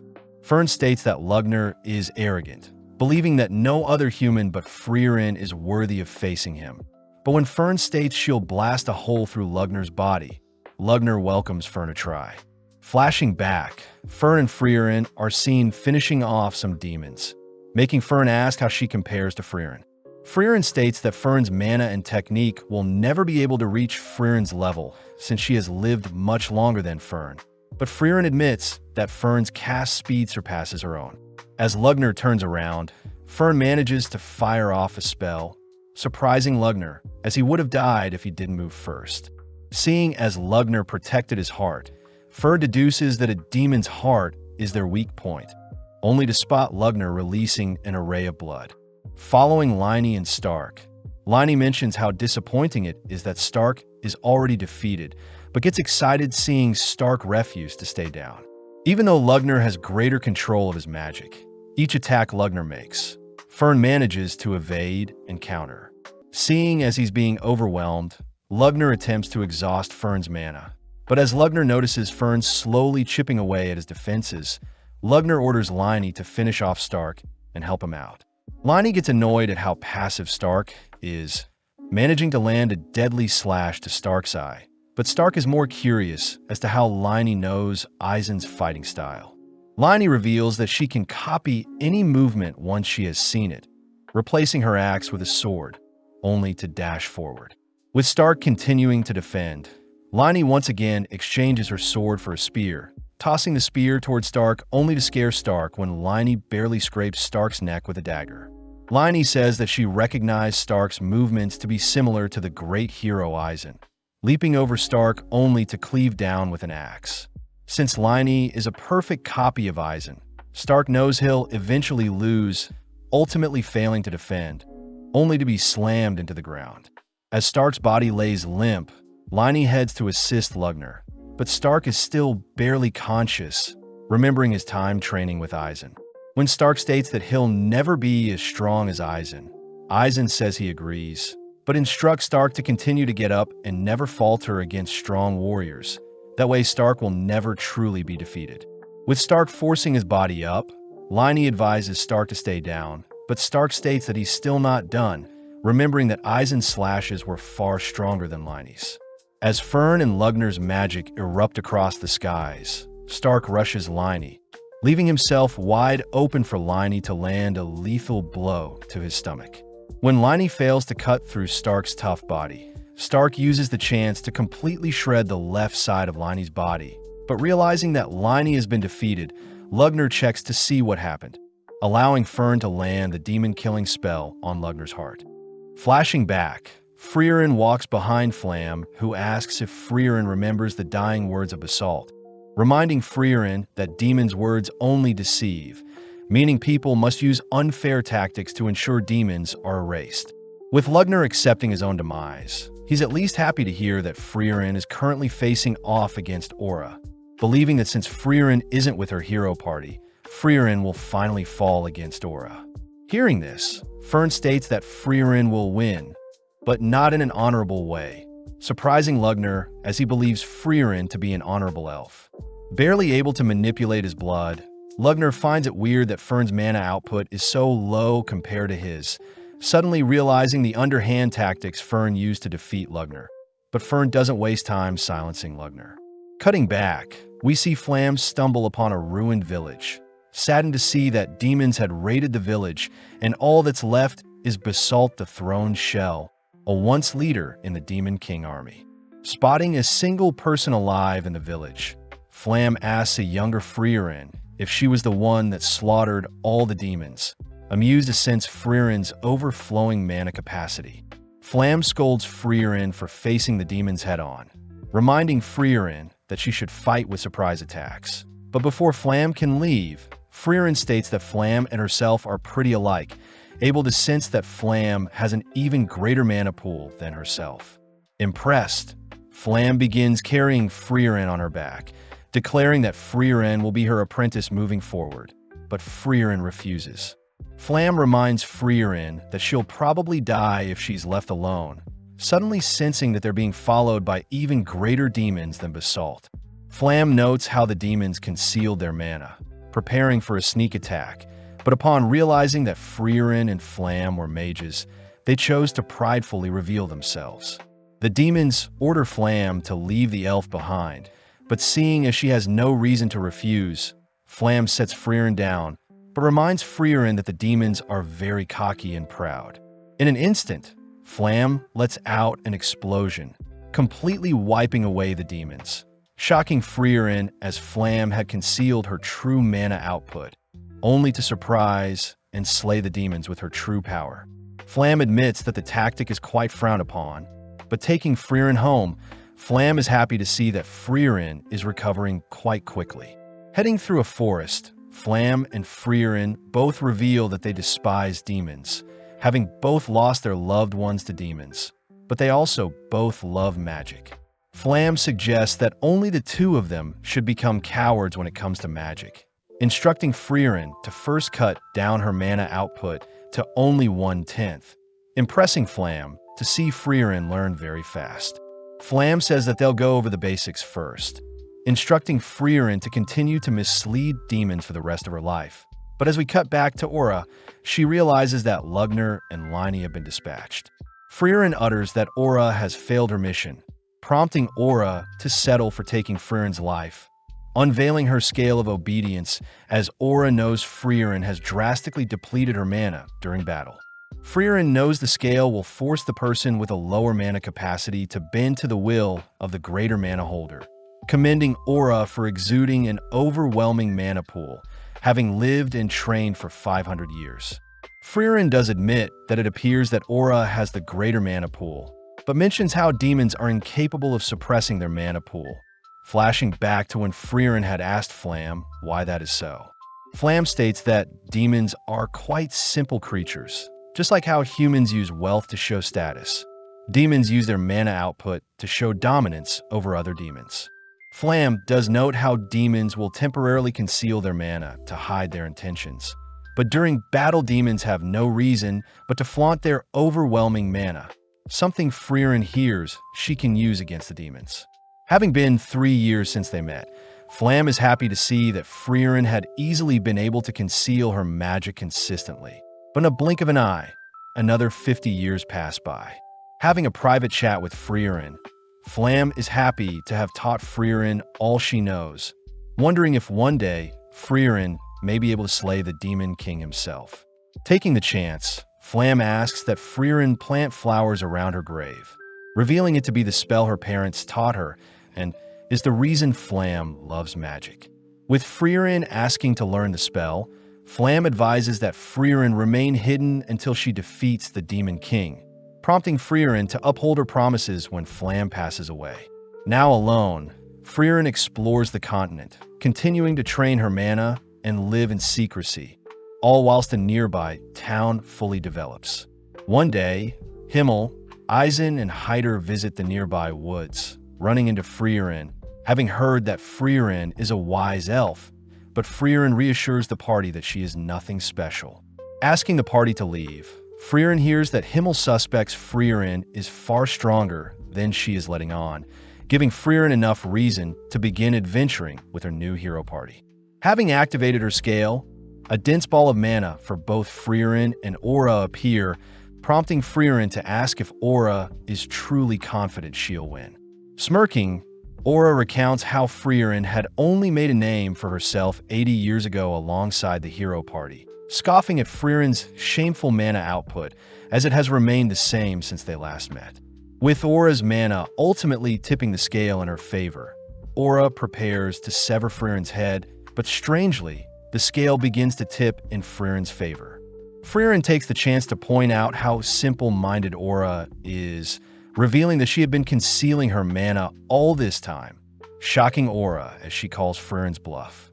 Freeren praises her master Flam for teaching her such a tactic, scaring Aura, as although Aura has lived for 500 years, Freeren has lived for over 1,000, finally unleashing her true monstrous mana output. Horrified to have been deceived, Aura ultimately is forced to yield to Freeren's commands, ordered to take her own life as Freeren leaves the scene. Returning by sunrise, Freeren prays for the fallen soldiers who are finally free from their eternal curse. Meeting up with Fern and Stark, happy to report that Freeren has been excused of all crimes. As Graf thanks Freeren for preserving the bodies of the past heroes, Freeren explains that Himmel had instructed Freeren to treat the dead with respect, but Freeren also congratulates Fern and Stark for successfully defeating powerful demons. Graf asks for a burial for all the fallen, only to spot a familiar-looking pendant, grateful to Freeren for preserving what was left of his son. As a reward, Graf agrees to give Freeren with anything of her choosing, surprised to hear that Freeren simply wants the grimoire Flam, the mage left behind detailing the town's barrier. Luckily, both Freeren and Graf agree that the grimoire is a fake, but Freeren could care less, prompting Graf to ask that Freeren be more casual around him. Freeren says she prefers not to, as in the past Himmel and Eisen were almost executed for speaking rudely to royalty. But this reminds Stark that Graf had threatened to execute him for speaking casually earlier, comedically fainting at the sight of a lumberjack appearing in the room. Luckily, Graf reassures everyone that he doesn't take offense to being addressed casually, reminding Freeren and her party that the town knows of their heroic feats and wants to celebrate their accomplishments. With Fern levitating Stark's unconscious body through town, the gang end up spending some time in town, rewarded and praised for their accomplishments, only to attend an official funeral for the fallen. Having spent enough time in town, Freeren and her party begin heading out, escorted by Graf himself, warning Freeren that their next destination with the Northern Plateau is quite dangerous. Graf asks if Freeren's party houses a first-class mage, a mage that has received a certification award from the Continental Magic Association, leading Fern to show off her third-class mage certificate. Fern asks why Freeren hasn't acquired her certificate yet. But Freeren states she's too lazy to constantly update her rank, especially since the association changes every few years. Freeren shows off her old holy emblem, but Graf suggests that Freeren visit Oberst in the Northern Lands, the largest magical city, to take the first-class exam. Graf says the gang can make it to the city if they head over the Schwer Mountains, wishing Freeren and her party the best for the future, and promising to never forget what Freeren did for their town. Heading towards the mountains, our trio realize that it's beginning to snow, prompting Freeren to reveal that during the previous war with the Demon King, it was ultimately the cold winter conditions that claimed the most lives. Sadly, as the gang begin venturing on, they get lost in a snowstorm, leading Stark to faint in such poor conditions. Knowing that he'll be blown away with transportation magic, Fern is forced to drag Stark along, all heading towards an emergency shelter at the foot of the mountain. Relieved to see the shelter still standing, Freeren opens the door to a strange man exercising whilst half-naked, terrifying Fern as she is afraid the man is a pervert. Defusing the situation, the man reveals that he too is an elf, having been 300 years since he saw one of his kind. Grateful that Fern started a fire, the man introduces himself as Kraft the Monk, amazed to hear that Freeren is traveling to Oriol, also known as Heaven.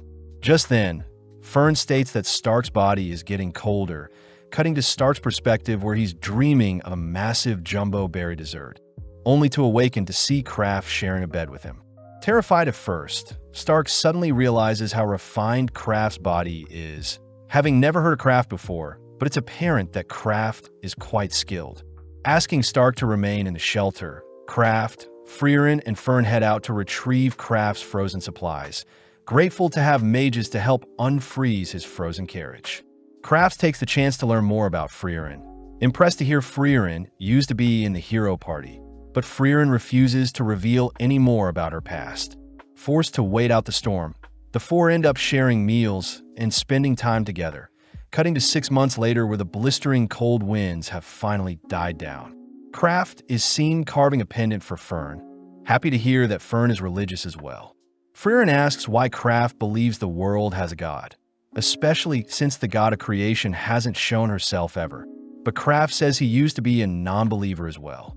Sadly, when all the people that once knew Kraft had passed away, Kraft had left his faith in the hands of God, reminding Freeren that once someone passes away, their legacy will be sealed. Therefore, Kraft asks that Freeren open up about her past. That way he can pray for her if she ever disappears.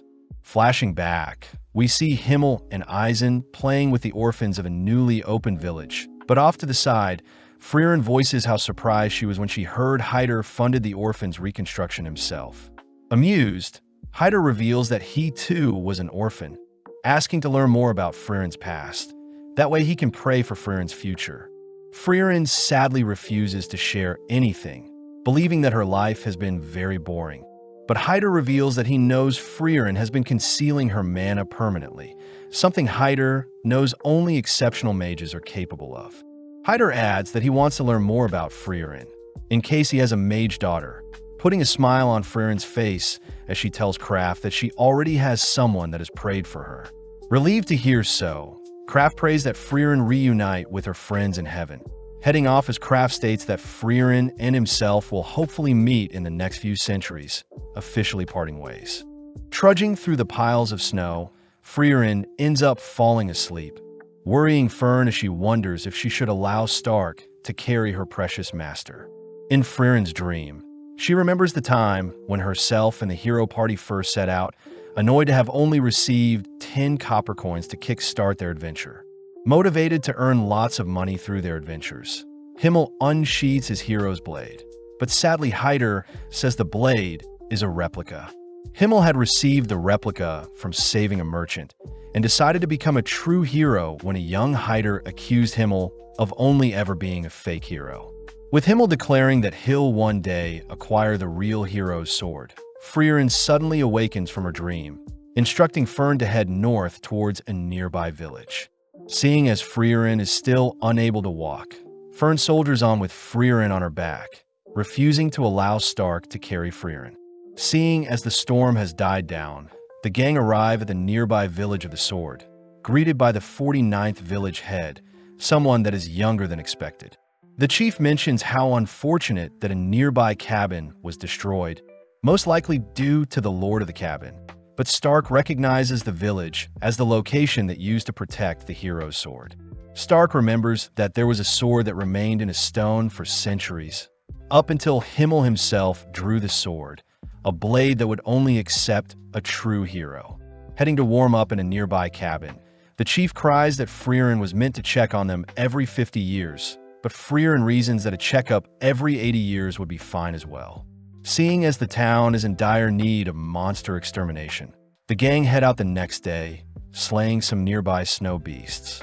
Fern wonders why the village didn't hire any adventurers to help with the extermination, but Freeren utters that it's due to Himmel being the hero, prompting Stark to leap onto a pack of monsters gathered at the front of the cave, shocked to discover what is inside.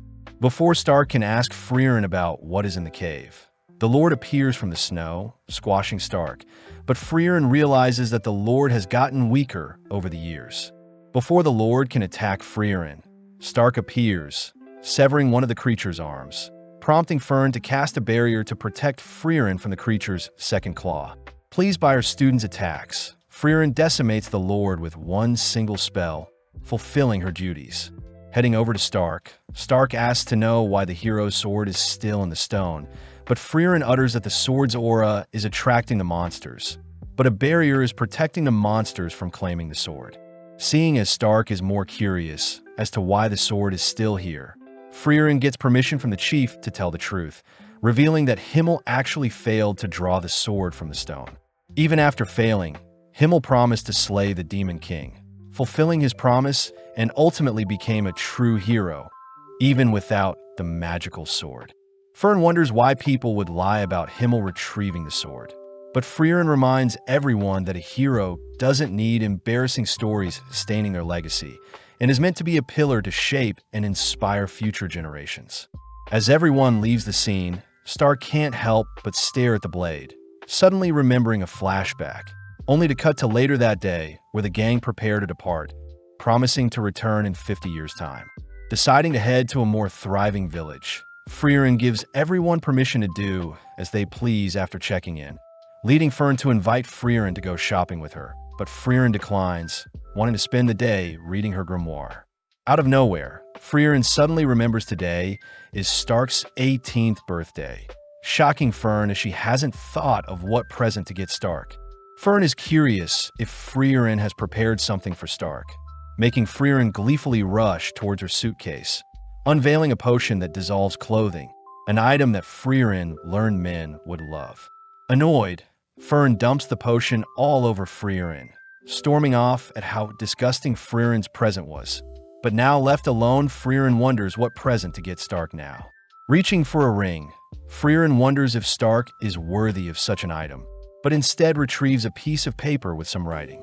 Following Fern, she decides to gather intel on Stark's likes and dislikes. But upon discovering that Stark is not in his room, Fern goes out in search of him. Asking around, Fern is surprised to hear Stark has already been helping out the villagers, ultimately locating Stark gazing out into the view. Relieved to see Stark is so mature, Fern slowly approaches Stark but freezes upon hearing Stark admire the breast and turd-shaped clouds. Calling out to Stark, Fern glares at Stark for being so childish, but asks if Stark would like to go on a walk with her. Seeing Fern so quiet, Stark wonders what he may have done to upset her, but Fern begins panicking, wondering how she can find a gift for Stark without being suspicious. Not wanting to stress too much, Fern simply asks what Stark would like for his birthday, but gets irritated seeing Stark so confused as to why Fern is willing to get him a birthday present. Annoyed, Fern storms off, but is shocked to hear that Stark never received a present from Eisen nor his family, as Stark says they didn't care about him. Stark reveals that his family was a group of warriors, flashing back to when Stark's father scolded the village warriors for being so weak, asking them to be more like Stoltz, uninjured and cold-blooded. Stark's father reminds Stoltz that he's the strongest in the village, compared to Stark, who has no talent and hasn't even slayed a monster yet. Even though his father didn't want Stoltz around Stark, Stoltz chose to spend time and train Stark. Sadly, when a demon attacked his village, Stark was the lone survivor, having fled when everyone else fought for their village. Stark wonders if Himmel would have stayed and fought till the very end, but Fern reassures Stark that he's a changed man, asking Stark to accompany her and pick a present for himself. Settling on a silver bracelet, the two return to Freeren, who has served up some massive hamburger steaks, something that pleases Stark, as he wouldn't receive any gifts from Eisen, but would receive a hearty hamburger steak meal during his birthdays. Freeren takes the chance to reveal how awkward warriors are when it comes to expressing their emotions, mentioning how Eisen would only serve large hamburger steaks on people's birthday as a sign of respect for a warrior that has worked hard. Stark suddenly realizes that Stoltz would also cook him a hamburger steak during his younger years, remembering the moment when Stoltz had instructed Stark to flee and live, finally coming to his senses as he sees his family truly cared for him. Tasting the hamburger steak, Stark thanks Freeren for the meal, curious as to what the potion Freeren is carrying, but Fern simply calls Stark a pervert. Several days later, we see Freeren chatting with Sane, someone who is intrigued to hear that Freeren is an adventurer, as he too used to dream of becoming one.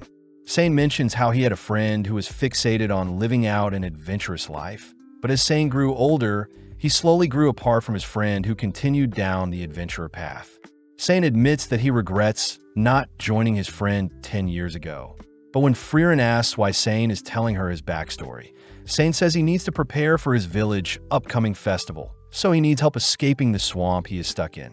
Contemplating if she should help save Sane, Freeren fears that she'll get dirty in the process. But as Fern joins them, the girls help Sane out and end up escorting him back to his village. Grateful for the help, Sane offers to guide Freeren and the gang around town. But Freeren says they need to head to a bigger town to restock supplies. With the gang departing, Sane warns the gang to beware of venomous creatures. But not even a few minutes later, Stark is unfortunately bitten by a venomous creature whilst trying to pick some fruits. Immediately bleeding from the nose, Freeren tries to identify the poison, but admits that she doesn't have any spells to do so. Seeing as Fern can't use her flying magic for too long, Freeren reasons that they'll head back to the small village, but Stark says he doesn't feel weak whatsoever. Freeren does mention that Eisen used to brush off various poisonous arrows all the time, but upon hearing that 20% of adventurers pass away due to poison, Freeren and Fern rush Stark to the nearby village. Having made it to a nearby church, the father of the church sadly reports that he can't save Stark, calling out to see if his brother could help. Revealed to be the man from earlier, Sane recognizes Freeren and her party, instantly curing Stark of his poison. Having returned the favor for rescuing him earlier, Sane heads out to help out at the plaza, but Freeren is curious as to who Sane is. Freeren notes how Sane's brother has been recognized as an outstanding priest by the royal capital and given a necklace to prove so. And even he couldn't cure Stark's poison, but for some reason Sane nonchalantly could. Sane's brother recognizes Sane to be a genius, revealing that he knows about Freeren, having been gifted the necklace by Hyder himself. Sane's brother notes how Sane's spark has left him ever since he became a priest, but wanting Sane to live a more fulfilling life. Sane's brother asks if Freeren would be willing to take Sane on their adventures. Having a team meeting, Stark is all for having a priest accompany them, but seeing as Freeren and Fern are hesitant on the idea, Stark takes matters into his own hands, heading to invite Sane to their party. Upon heading downstairs, Stark spots Sane indulging in some alcohol, smoking, and gambling. Ironic since Sane is meant to be a pure priest, but Sane gets intrigued hearing Stark invite him on their adventures, agreeing to join Freeren's party if Stark can beat him at gambling. As Freeren enjoys her nap, Fern suddenly wakes Freeren up, having heard Stark cry for help. But as they rush outside, they spot a naked Stark along with a naked Sane, both robbed of their belongings by some elders in the village. Sane takes the chance to refuse Stark's offer to join Freeren's party, knowing that it's already too late for someone like him. But this reminds Freeren of the time when Himmel had asked Freeren to join their hero party. Having also refused the invitation, Freeren had told Himmel that she wasn't qualified and scared of fighting the Demon King since she had stopped slaying demons for 500 years. But remembering Himmel's words, Freeren orders Sane that he still has the choice to change his future. With Sane still refusing to join, Freeren admits that she despises Sane, but that is also the reason why Freeren will be forcing Sane to join them. At the same time, Fern manages to retrieve the boys' items from the elders, returning Stark and Sane's items, only to storm off. Having another meeting, Fern voices how disgusting it is that people gamble, but Freeren does admit that Sane has the chops to become an adventurer. Spending some more time in town, our trio helps set up for the Harvest Festival, spending more time with Sane, all whilst he thinks about how Freeren and her party really resemble his adventurer friend. Sane thinks about how his friend had promised to return 7 years ago. But as Freeren and her party ask Sane's brother for what may convince Sane to join them, Sane's brother does mention how Sane prefers older women. Spotting Sane nearby, Freeren announces herself as an older woman, having lived over 1,000 years, but Sane states that Freeren's features don't attract him whatsoever. Having no choice, Freeren unveils her secret seduction technique, blowing a kiss for Sane, but Sane gets weirded out. Shocked to see that Fern and Stark have been seduced, they learn that Freeren's kiss had once knocked out Himmel, but having had enough, Sane states that he refuses to join their party. Freeren tries bringing up Sane's friend as a way to convince Sane, but Sane states that his friend is probably dead by now, having gone missing for 10 years already. Freeren tells Sane to travel and confirm if his friend is truly dead or not, advising Sane to live his life wisely. That way he won't have any more regrets. Sadly, Sane reveals the final reason he can't leave the village is because he doesn't want to leave his older brother. Sane mentions how he overheard his brother's conversation with Hyder, having been offered a position for Sane and his brother to move to the holy capital, but Sane's brother had refused as he didn't want to leave the village their deceased parents raised them in. Since Sane's brother refuses to leave the village, Sane states that he won't as well, but hearing how Sane truly feels, Sane's brother slaps Sane, reminding Sane to chase after his dreams and live a life with no regrets. That evening, whilst our trio are fishing, Sane reports to Freeren that he's patched things up with his brother, agreeing to go on an adventure and search for his friend. But this means that Sane will only accompany our trio for a fraction of their journey. With a final goodbye to his brother and his village, Sane agrees to live the rest of his life without regret, officially joining Freeren and her party on their journey. Having made it to the Rod region in the Northern Lands, the gang are amazed at the variety of stores in town, something that reminds Freeren of the hero party. Several minutes later, we see Fern and Stark bickering, leading Stark to storm out of the room, annoyed that Fern isn't listening to him. Wondering what all the commotion is about, Sane learns Fern is annoyed Stark didn't get her a birthday present, but Sane reveals that he too didn't get Fern a birthday present. Refusing to hear Sane's yapping, Fern begins kicking Sane, forcing Sane to promise to get Fern a gift. Before Sane leaves, he advises Fern to make things up with Stark, something Freeren agrees with. Heading out, Fern spots Stark admiring the bracelet she got him, but Fern is unable to approach Stark after what she did. At the same time, we see Sane eyeing a pouch with a butterfly, only for Fern to appear, complimenting Sane on knowing what she likes. When Sane asks if Fern has apologized to Stark, Fern admits that she couldn't, but Sane deduces that Fern doesn't hate Stark, but that she actually doesn't know how to speak with boys her age.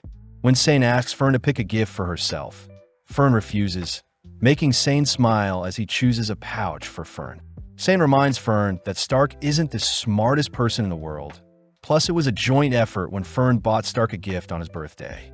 Seeing Fern slowly realize she was in the wrong for lashing out earlier, Sane hands Fern her gift, advising Fern to go pick a gift with Stark for her birthday, and that Stark will only know how she feels if she tells Stark outright. Grateful for the advice, Fern starts by apologizing to Sane for kicking him earlier, only to head to Stark's location before sundown. Before Fern can say anything, Stark admits that he wanted to buy a gift with Fern since he didn't know what she would like, amusing Fern as she apologizes for being too harsh earlier. With both heading out to search for a gift together, we see Freeren spying on the two, caught by Sane, who is jealous that Stark and Fern can afford to argue as the older people get. They tend to avoid conflict at all costs. Sane wonders how Freeren has been able to deal with the two kids up until now. But he realizes that Freeren herself acts like a kid, explaining why Fern went to him for advice instead of Freeren herself. Freeren mentions how Fern was raised by Hyder, a priest just like Sane, but Sane refuses to be compared to such a great priest like Hyder. Freeren reassures Sane that Hyder was as corrupt as they come, always drinking, picky with his food, and even lying quite often. Surprised, Sane says he always saw Hyder as the ideal man, reminding Freeren of a deep conversation with Hyder. Freeren had asked why Hyder seemed different from his hero party days. Learning that ever since Hyder had finished his younger years of life, he began pretending to be an ideal adult. That way younger people could depend on him, especially Fern. Hearing this, Freeren asks who Hyder can depend on then, but upon hearing that Hyder has always been depending on the goddess, Freeren offers to praise Hyder for the rest of his years, only to pat Hyder on the head. In the present, Freeren pats Sane on the head, praising Sane for his mature thinking, but Sane gets annoyed, all while Stark and Fern settle on a bracelet for Fern's birthday gift. Now in the Bandwoods, Freeren thanks the carriage driver for giving them a lift, learning that the driver is a merchant that owns an accessory store in the nearby town. Impressed by the merchant's sale tactics, Freeren suggests that Fern visit the store later, but suddenly spots the bracelet Stark bought for Fern, flustering Fern. Freeren utters that Himmel had once bought her a ring with a similar design, but upon digging up the ring, the carriage suddenly violently shakes. Having been snatched up by a massive bird, the gang wonder how they should proceed, with Stark suggesting they take out the bird and Freeren levitate the carriage afterwards. Sadly, Freeren reveals that flying magic was only discovered 40 years ago and that the humans had stolen the flying technique from demons, meaning most flying magic can only be briefly used on objects smaller than a human. Freeren suggests that she fly away with the merchant, Fern fly away with Sane, and Stark leap out of the carriage. But Stark reminds Freeren that he is a human, disappointing Freeren as she remembers Eisen would easily tank any free falls. Fern suggests that they levitate the carriage right before it hits the ground, and seeing as the bird is preparing to slam the carriage into the ground, Freeren leaps outside, instantly slaying the creature. As the carriage begins to free fall, Freeren manages to save everyone, but everything is still damaged. Having healed the horse, the gang begin repairing the destroyed carriage the next day, but Freeren is more concerned that she lost a ring. Elsewhere, the others begin preparing some food, all wondering why it has gotten warmer recently. But Sane takes the chance to praise Stark for dedicating 3 hours to find a gift Fern would like. Although Fern can overhear the boys' conversation, she is happy that Stark is proud of the choice as well. But Sane reveals that the design on the bracelet is a mirrored lotus representing eternal love. Flustered, Stark apologizes for the weird gift, but Fern could care less, more annoyed at Sane for instigating things. As the gang continue spending time in the forest, they work together to repair the carriage whilst hunting and sharing meals together. At night, Freeren would spend time searching for a lost item, and by day, the gang continued to repair the carriage. But one day, Fern asks why Freeren has been venturing off at night. Upon hearing that Freeren had lost the ring Himmel had given her, Fern quickly helps to search for it. But Freeren says she doesn't want to waste time. Fern refuses to accept such a decision, mentioning how the lotus on the ring means eternal love, but Freeren doubts Himmel knew that when he gifted it to her. Upon telling the others about the lost ring, the merchant actually reveals that he has a spell for finding lost jewelry and accessories, as most people in town would often lose their valuables. Pleased, Freeren puts the spell to work, remembering the moment when Himmel had asked Freeren to pick out a gift for slaying the Demon King. Upon seeing that Freeren had chosen the lotus ring, Himmel smirks, getting down on one knee only to place the ring on Freeren's fingers, as if he was proposing. Having found the item, Freeren is relieved that she didn't give up on the search, but is more curious as to why Stark had given Fern a lotus-designed bracelet as well. Moving on to the Lob Hills, Fern is seen exhausted, collapsing onto Freeren, but this makes Sane wonder how long Fern and Freeren have known each other. Fern utters that it's been 4 years, and Stark adds that he's been with everyone for 1 year. But as the gang continue on their journey, Sane mentions how their party lacks something. Freeren says they have a frontliner, 2 mages, and a priest, making Fern suggest they need a thief to help deal with the mimic chest that Freeren keeps getting caught in. Sane suggests that they add a mature older lady, but as the gang enter the next village, they're all horrified to see everyone is unconscious. Inspecting the bodies, The gang confirm that everyone is simply asleep, something Freeren recognizes as a curse. Freeren explains that curses are spells cast by monsters and demons, with the most well-known ones being turning people into stone and putting them to sleep, magic that humans aren't able to unravel. Luckily, priests draw their magic from the goddess, and it's the role of the clergy to unravel such spells, meaning Sane may be able to identify and break said curse. As the gang gives Sane some room to assess the situation, Stark asks what's so special about magic from the goddess. Learning that the goddess's magic are recorded in holy scriptures, and just like demon magic, only the owners can read and interpret such magic. Additionally, those able to read and learn the goddess's magic are naturally blessed with protection from curses, making priests a natural counter to curses. Heading outside, Freeren admits that even magic is unable to detect curses, but just then Sane reports that he's detected the source of said curse and that it'll be faster to defeat the monster inflicting said curse.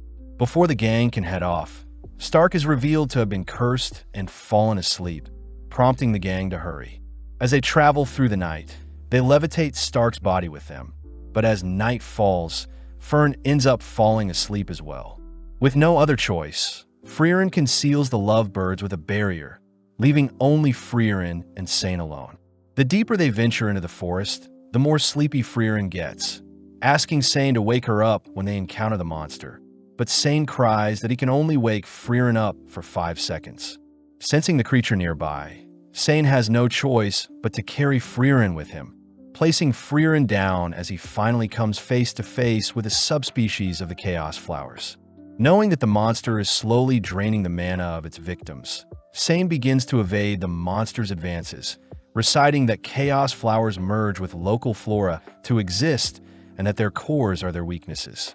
Taking out his book, Sane conjures several holy spears, aiming it at the core of the flower, but is surprised to see the monster had deflected the projectiles with its leaves. Wondering if he should awaken Freeren to help, Sane fears that 5 seconds won't be enough to explain the situation, fearing that if the flower deflected one of Freeren's powerful spells, the whole surrounding village would be wiped out. Just then, Sane remembers Hyder's stories, telling Sane and his best friend that Hyder would always have trouble communicating with Freeren, but Hyder always trusted Freeren no matter what. Choosing to bet everything he can on these next 5 seconds, Sane breaks Freeren from the sleeping curse. But before Sane can explain the situation, Freeren instantly shoots down the monster with a single spell. The next morning, Stark awakens next to Fern, all heading back to the village, only to be praised for saving them. As the gang head off, Sane admits how amazing Freeren was, having known instantly what type of monster it was and how to defeat it. Freeren takes the chance to praise Sane for trusting her, finally making it to the halfway point of Vorig, where their next goal is Oberst. Out of nowhere, a noble appears, inspecting and praising Stark's body only to take the four to his mansion. Recognizing the noble as Lord Ordin, Freeren asks that Ordin not do as he pleases, revealing that she knows the Ordin family is one of the 3 great families in the Northern Land, and that Ordin's grandfather was impulsive like Ordin himself. Seeing as Ordin is quite stubborn, Freeren attempts to leave, but upon hearing that they are low on funds, Freeren agrees to hear what Ordin is offering. As they walk through the mansion, Ordin asks where Stark is from, but upon hearing that Stark is a warrior from the Klee region, Ordin reveals that his family originates from the same village. Showing a picture of his son, Wirt, Ordin says that Stark looks exactly like Wirt, the heir and hero of the city. When Freeren asks to know what Ordin wants, Ordin reveals that his son had passed away whilst fighting a demon, giving his life to ensure the demon was defeated. Ordin says only Gable the butler and a few others know of Wirt's death, and that he would like Stark to stall and keep up the town's morale as they rebuild their city's army. Ordin states that there will be a party 3 months from today that he wants Stark to attend, offering to pay Freeren 10 straw gold coins and any grimoire of her choosing if Stark accepts. With no other choice, Gable begins teaching Stark the proper etiquette, all while Sane drinks out and the girls enjoy tasty snacks. One day, Fern spots Stark loitering around, exhausted from everything he has to remember, but caught off guard when Stark shows Fern what he's been practicing. With Fern weirded out, Stark heads to speak with Orden, wondering how Orden feels having only been 2 months since Wirt passed away. Orden mentions how he already planned a replacement, but Stark looks closer to Wirt, admitting that he doesn't like pretending that his son is still alive. Heading outside, Orden introduces Mutt, his second son and new future heir, someone Orden doesn't believe is as great as Wirt, reminding Stark of his own family dynamic. Given a wooden sword, Orden asks Stark to demonstrate his strikes, but upon seeing Stark shake profusely, Orden asks Stark to be confident, reassuring Stark that he isn't so strict. Stark takes the chance to ask Orden how he feels about Mutt, happy to hear that although Orden is strict with Mutt, Orden still values Mutt, deeply believing that Mutt will one day surpass Orden himself. Elsewhere, Orden asks Fern to attend the party with Stark, immediately putting Fern to work, ultimately leading up to the big day. With Stark and Fern tired from the past 3 months, they both reason that they might as well show off their hard work, leading Stark to ask Fern to accompany him for a dance. At first, they start slow since Fern is quite nervous, but taking the lead, Stark guides and encourages Fern to be more confident, all while Sane and Freeren watch from the side. With the party over, Orden is seen removing his eye patch, wondering if Wirt would be alive if it weren't for his injury. Seeing Stark appear, Orden orders Gable to give Freeren her rewards, praising Stark for being a great warrior. Before Orden can offer Stark to remain by his side, Stark refuses as Stark can't replace Orden's dead son, and Orden can't replace Stark's dead father.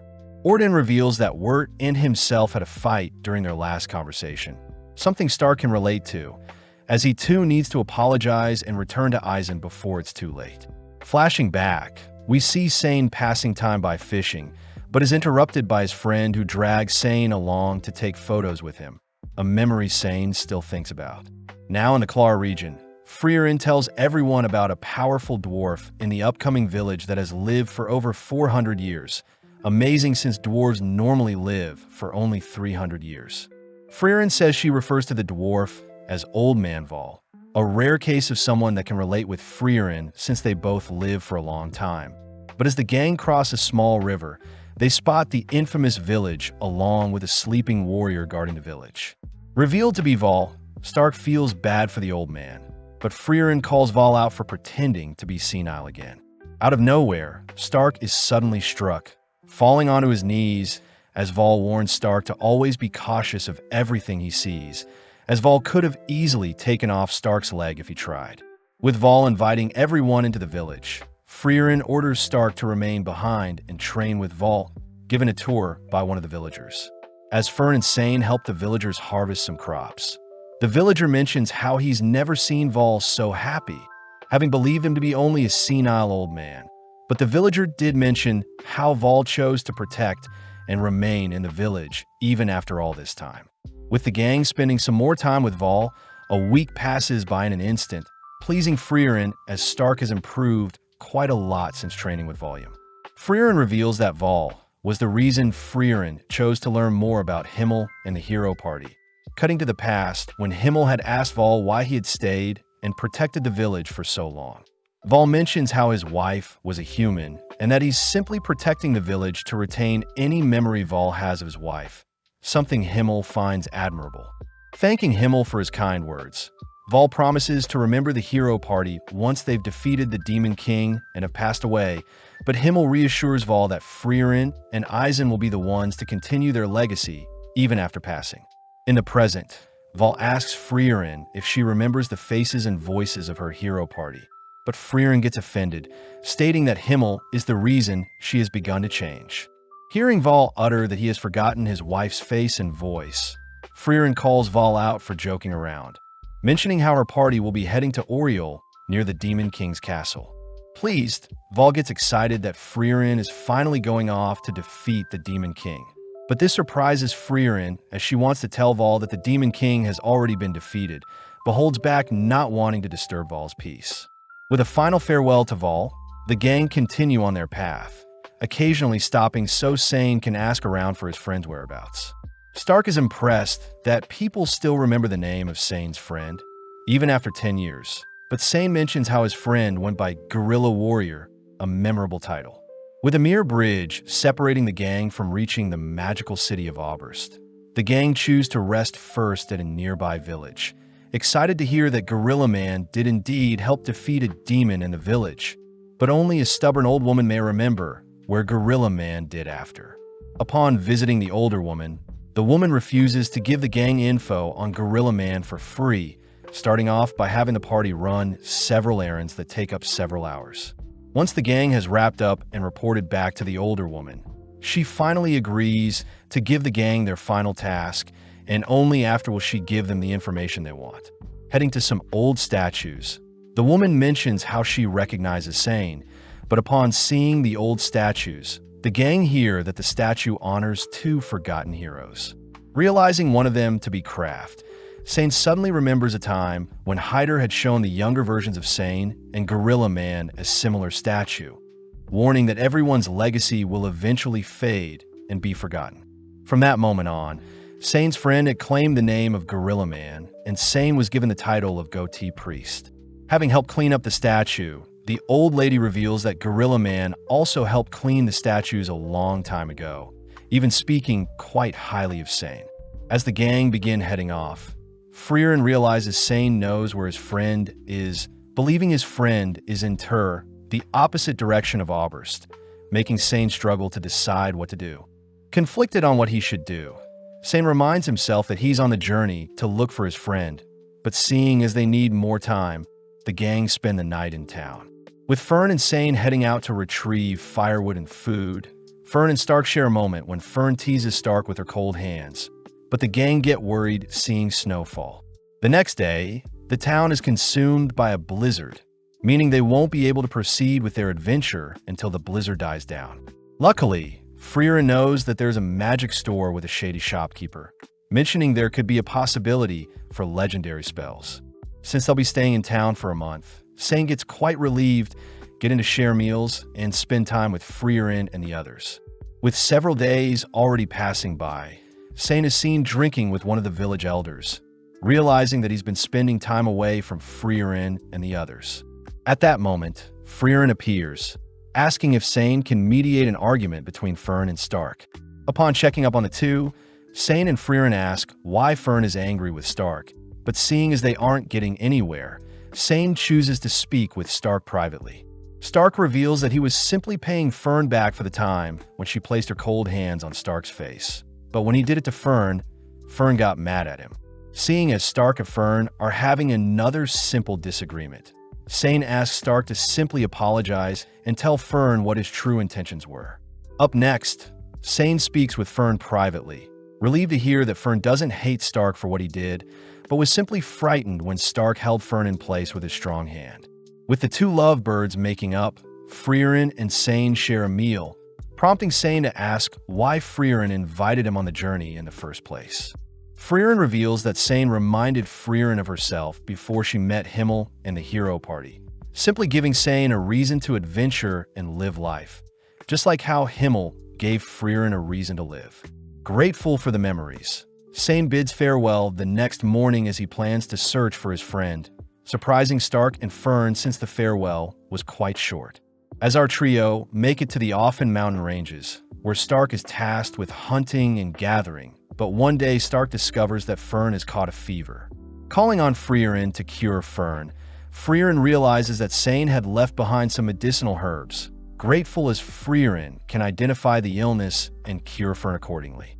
Stark is surprised Freeren has a holy scripture of her own, managing to identify the illness as a simple cold, and it would make sense to head to a nearby village to get out of the cold. Upon confirming that there is an icicle cherry blossom tree nearby, Freeren chooses to hold Fern's hand, mentioning how Fern feels safe when her hand is held while she is sick. Embarrassed, Fern turns away, leading our duo to head out only for Freeren to tell Stark stories of when Fern was shorter than Freeren herself. After a long day of traveling and resting, the two make it to the base of the gorgeous cherry blossom tree, where the mushrooms at the base of the tree are their target. Stark wonders why Freeren chose to hold Fern's hand out of all things, but Freeren simply mentions how it's the only thing she knows how to do when supporting someone whilst they're sick. Flashing back, It turns out Himmel had once held Freeren's hand when she was sick, having learned it from his mother. Although Freeren thought it was strange, the thought of knowing Himmel was quite soothing when Freeren was sick, and hence Freeren promises to hold Stark's hand when he's ill as well.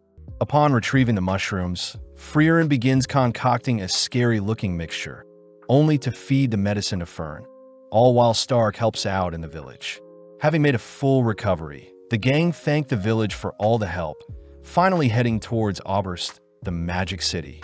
Finally laying eyes on the Grand City, the trio reason that they should look for a carriage to cut down on time, prompting Fern to remind Freeren to take the first-class mage certificate if they want to enter the Northern Plateau. Freeren wonders why Fern doesn't take the first-class exam as well, but Fern gets discouraged since only a handful of powerful mages have ever achieved the first-class certificate. Fern wonders why a first-class mage must accompany parties traveling to the Northern Plateau, but Freeren reveals that in the past monsters like the Einsan would require a skilled mage and priest, but since a first-class mage is still required, it must mean something is happening in the Northern Plateau. Having hitched a ride, Freeren mentions how the exam contains a combat test, wondering what strategy she should come up with to win. Fern is surprised, believing that even with Freeren's suppressed mana, she is still above average, so no strategy will be needed.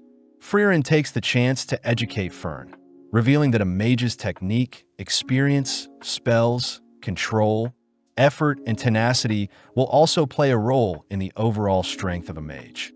Freeren adds that she's lost 11 times to mages with less mana than herself, these being 4 demons, one of which was Qual, 1 elf, and 6 humans. At the same time, we see a green-haired mage traveling by foot to Graf Franit's domain, stopping to take a break, only to run into some bandits. Before the bandits can attack the mage, Kraft appears, nonchalantly beating and scaring the bandits off. The mage thanks Kraft, introducing herself as Yubel the mage. But Kraft reveals that he wasn't here to save Yubel, but in fact he was protecting the bandits, having found the corpses of other bandits torn up by a powerful mage. As both part ways, Yubel mentions how she's heading to take the first-class exam, reminding Kraft that Freeren had planned to do the same thing as well. Now at the Magic Association in town, the receptionist tells Freeren that her exam is in 2 months and that first-class exams can be taken once every 3 years. Upon hearing that a 5th-class mage or higher certification is needed before taking the exam, Freeren attempts to flee, but Fern stops Freeren, reminding her that they need a first-class mage to continue their journey. Freeren states that they can simply hire a first-class mage or travel by sea, but Fern says that they don't have the finance to afford such a thing. Taking out her old holy emblem, Freeren asks if her emblem can be used for anything, but out of nowhere an older gentleman asks to have a close look at Freeren's emblem, shocked at what he sees. That afternoon, Freeren is surprised someone recognized her holy emblem, flashing back to her time in the hero party when Freeren had shown off her emblem to the others. Sad to see that her party also doesn't know what the emblem symbolizes, but both the hero party and her current party remind Freeren that they have no doubt that Freeren is an incredible mage. Reading up on the regulations set by the Continental Magic Association, a proper mage is someone who achieves at least a 5th-class title, learning that Fern took a 3rd-class title since it was the most available test at the time. Freeren reads that there are 600 mages with at least a 5th-class title, but including apprentices from the 6th to the 9th class, there are 2,000 mages. Out of the bunch, there are 45 first-class mages, and first-class exams are held every 3 years either at Oberst or the Holy City of Strahl. Sadly, there have been no new first-class mages as of recently, and ever since the Demon King was defeated, mages have become quite rare. Since both girls will be taking the first-class exam, they both begin training, even spending time to celebrate Freeren's birthday, ultimately leading to the big day. Now in front of the exam proctor, the first-class mage Janot, amongst the examinees, the examiners take note of Werbel, a 2nd-class mage and captain of the Northern Magic Corps. Next is Denkin, the 2nd-class mage that had recently acquired the Imperial Mage title, and finally is Fern, the youngest 3rd-class mage with top marks. Looking around a bit more, the examiners also spot Yubel, a third-class mage who failed her recent second-class exam. But this was because she ended slaying her first-class mage examiner. Additionally, the examiners noticed Freeren exuding a potent amount of mana, but just then Jeannot reveals that the 57 examinees present will be split into groups of 3 for their first test. With everyone given a magic bracelet, Freeren realizes that the bracelet needs to be infused with magic, allowing her to see the glow of her party members' bracelets. With Freeren stumbling upon her rowdy party members, Fern is also coincidentally partied up with Yubel, all heading to the first testing grounds. Jeannot explains that the small birds called stills live in the area, only to assign all parties to retrieve a still by sunset the next day if they want to pass. Plus, all party members must be present for it to count. Upon hearing that parties can't leave the testing grounds, Freeren feels helpless spotting her 2 teammates fighting over the birdcage. Defusing the situation, Freeren introduces herself, learning her teammates go by Lawine and Carney, the third-class mages. Carney mentions how Lawine and herself go way back, but they both admit they've never encountered a still before, all 3 reasoning they should all focus up to track down a still. With Carney and Lawine continuing to bicker and fight, Carney gets exhausted, forcing the girls to rest for a bit. Seeing as they're wasting time, Lawine suggests that she continues to search alone, learning that Lawine is stronger than Carney, but Lawine admits that she doesn't compare to Freeren. With Freeren advising that Lawine watch the skies, Freeren takes a breather, but Carney wonders why Freeren asked Lawine to watch the skies. Freeren wonders if Carney struggles to detect mana, but suddenly Lawine appears, reporting that she's found a still.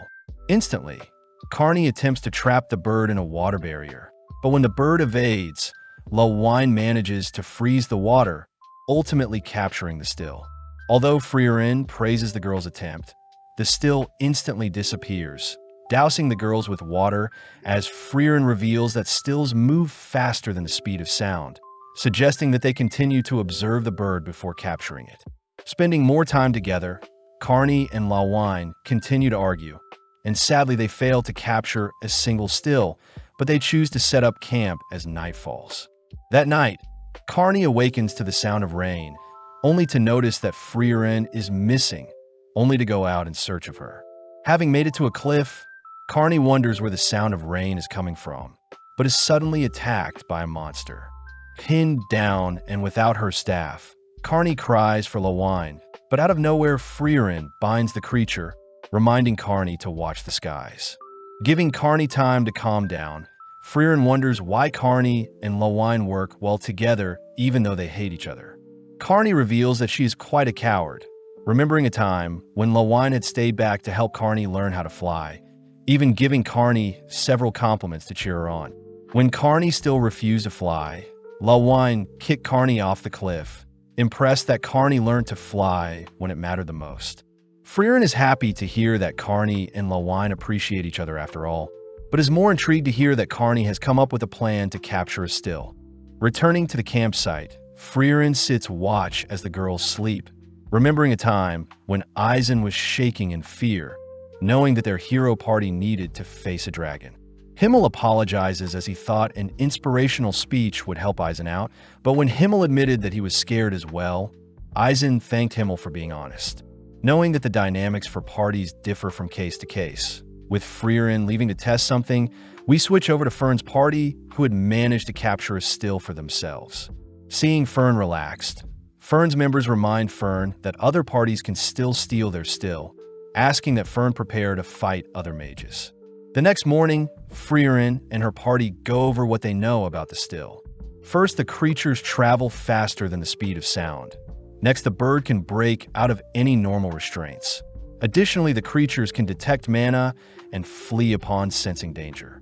Lawine points out that they won't be able to detect the creature, since the stills don't have any mana. But Freeren points out how she was experimenting with a spell last night that could capture the creature. Freeren reveals the spell to be developed to specifically hunt down birds, the exact same spell Freeren used to bind the monster that attacked Carney last night. Lawine wonders why Freeren didn't mention the spell earlier, but Freeren reveals that the spell can only be cast 50 centimeters within range of the target, and unfortunately the closest they've gotten to a still is 3 meters. Freeren asks if the girls can possibly stop the bird with their magic, prompting both girls to suggest that their freezing and water spells could possibly temporarily restrain the bird, but it would be tough to get close without it sensing their mana. Suddenly realizing something, Freeren tells the girls her idea, intriguing the girls as they may have to fight with the other parties, but they commit since it's their only option. At the same time, Fern, Yubel, and Land all choose to hide in a cave, but upon running out of water, they all decide to replenish their water. But Yubel suddenly realizes that the ground they're walking on used to be a riverbed. Fern asks how powerful the barrier is, wondering if the barrier stopped the flow of water into the testing area. But Land points out that there is still a source of water in the middle of the testing area. Additionally, since the still won't survive without water, Fern's party agrees to search for smaller ponds nearby. But upon detecting a magic projectile nearby, Fern instantly conjures a barrier to defend. Unable to spot their foes, Fern continues to stall, all whilst Yubel fends off Werbel's advances. Land faces Sharf, and Fern faces Airy. Werbel takes the chance to praise Fern for reacting to his spell, but before the two parties can initiate their duel, a massive beam of light suddenly consumes the central lake. Lawine is revealed to be freezing the central entire lake, confusing the other parties as they fail to unfreeze the lake. Having witnessed Lawine's magnificent spell, Denkin reasons that no still will now come to the lake again, advising his team members, Richter and Laufen, to follow after Freeren and her party as they plan on stealing their still. As Freeren and her party set their plan into motion, Fern and Werbel's party begin clashing, all agreeing to separate for now. Assessing the situation, Denkin scolds the mages for wasting their magic attempting to unfreeze the lake, but also doesn't recommend mages search for other waterholes whilst in the air, as they will be vulnerable to monsters. Turning and heading after Freren's party, Denkin runs into the party they saw flying earlier, having been slaughtered and taken prey by the monsters. When Laufen suggests that they at least bury the corpses of their fellow mages, Denkin forbids it, revealing that the Geisel monsters hunt based on their prey's mana, and since the corpses still have mana, the Geisel will lock onto them if they move the bodies. Laufen wonders how sadistic the examiners are for not caring about the lives of the test takers, but Richter states that the Continental Magic Association simply wants to keep a certain standard for those who manage to become a first-class mage. Denkin voices how he despises the association's old way of thinking, having seen mages greater than himself fail to achieve anything noteworthy. But just then Denkin spots a suspicious body of water. Upon further inspection, Denkin manages to detect a faint scent of mana infused in the water, believing it to be Freeren and her party's doing, and as a result of the mana in the water, the stills won't come near this body of water.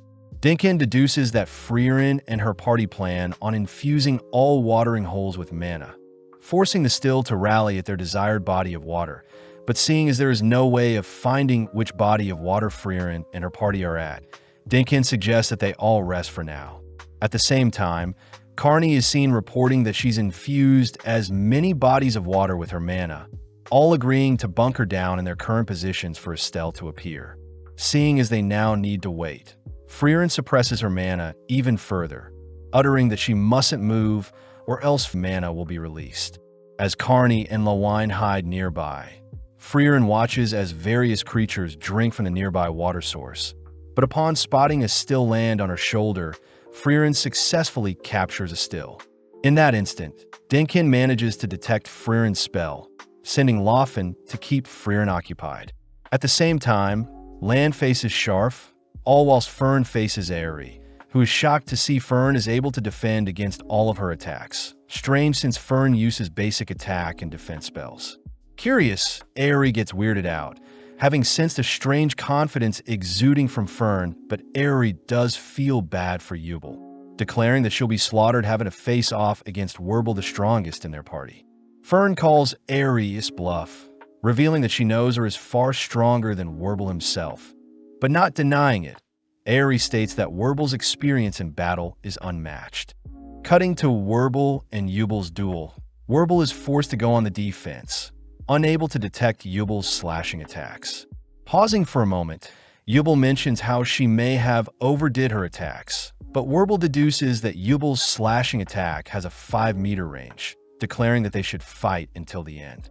Back with Fern, she chooses to simultaneously fire hundreds of projectiles, testing how long Aerie can keep her barriers up, but after a few seconds, Fern manages to break through. With Werble revealing his trump card, Werble is able to seal away Yubel's mana, forcing her on her knees as she realizes that Werble could have easily binded and slayed her during their initial encounter. Werble reveals that simply looking at Yubel will bind her, so he gives Yubel the chance to leave behind the still and flee. But suddenly realizing something, Yubel tosses the still into the air, leaping forward only to barely miss a slash on Werble's eyes. Rebinding Yubel, Yubel deduces that Werble needs to have view of the entire target's body, but Werble realizes that Yubel is quite the sick person, having wanted to torture Werble by removing his eyes instead of cleanly severing off his head.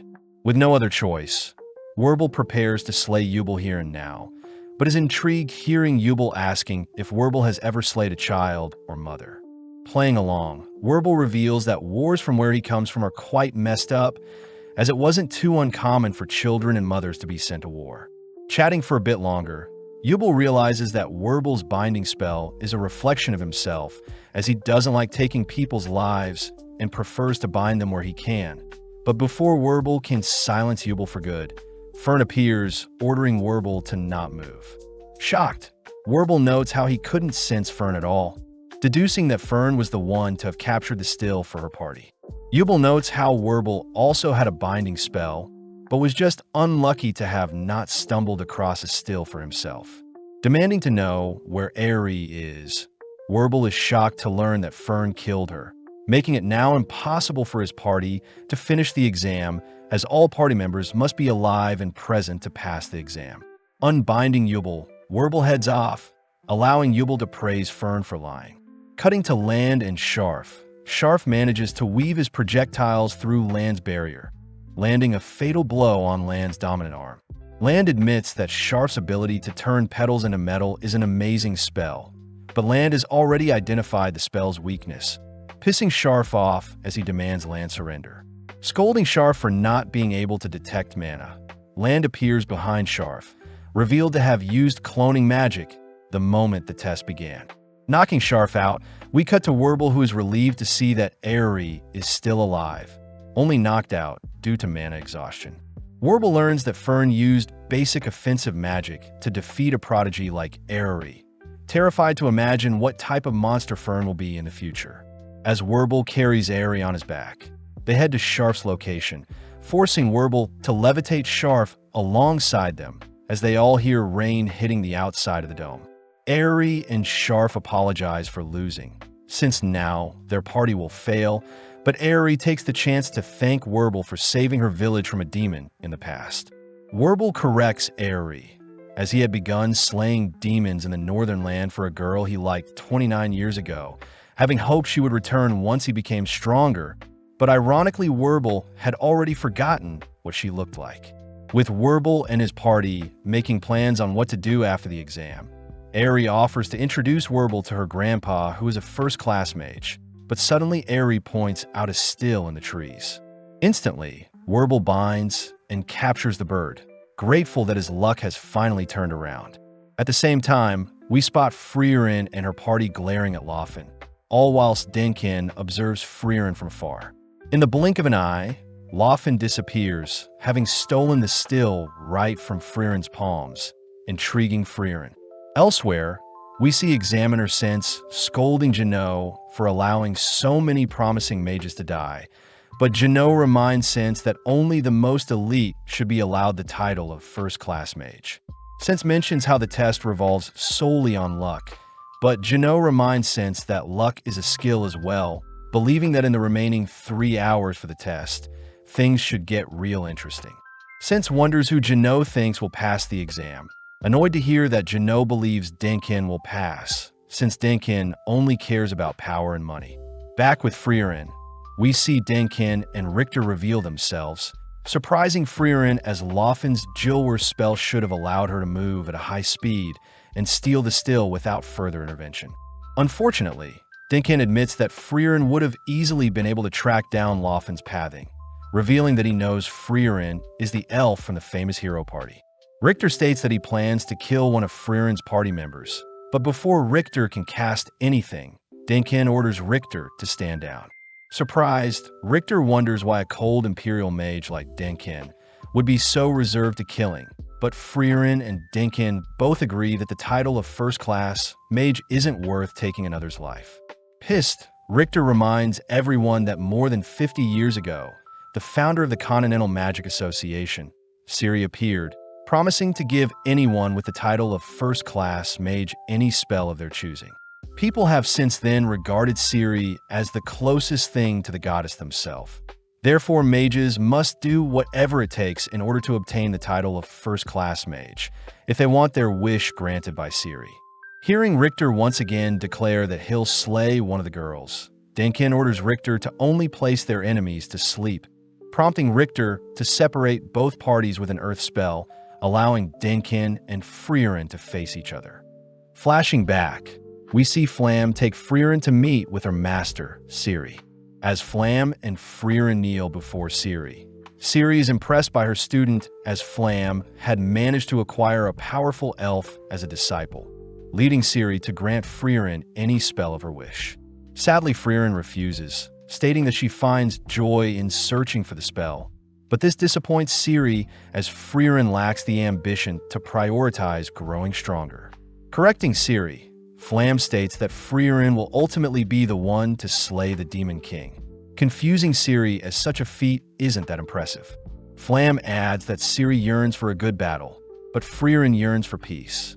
In the present, Richter slowly begins to march towards Carney and Lawine, but when Lawine attempts to freeze Richter, Richter simply continues marching. Firing several icicles, Richter simply blocks the projectiles with an earth wall, only to send pillars shooting from the ground towards Lawine, but Carney steps in to block the spell. Having seen enough, Richter confirms that Lawine wields weak ice magic and Carney is useless without water nearby, annoyed that he is facing such weak opponents. As the girls evade Richter's advances, Lawine reminds Richter that he's exhausting his mana with such flashy attacks, but Richter says the girls are simply defending and not attacking.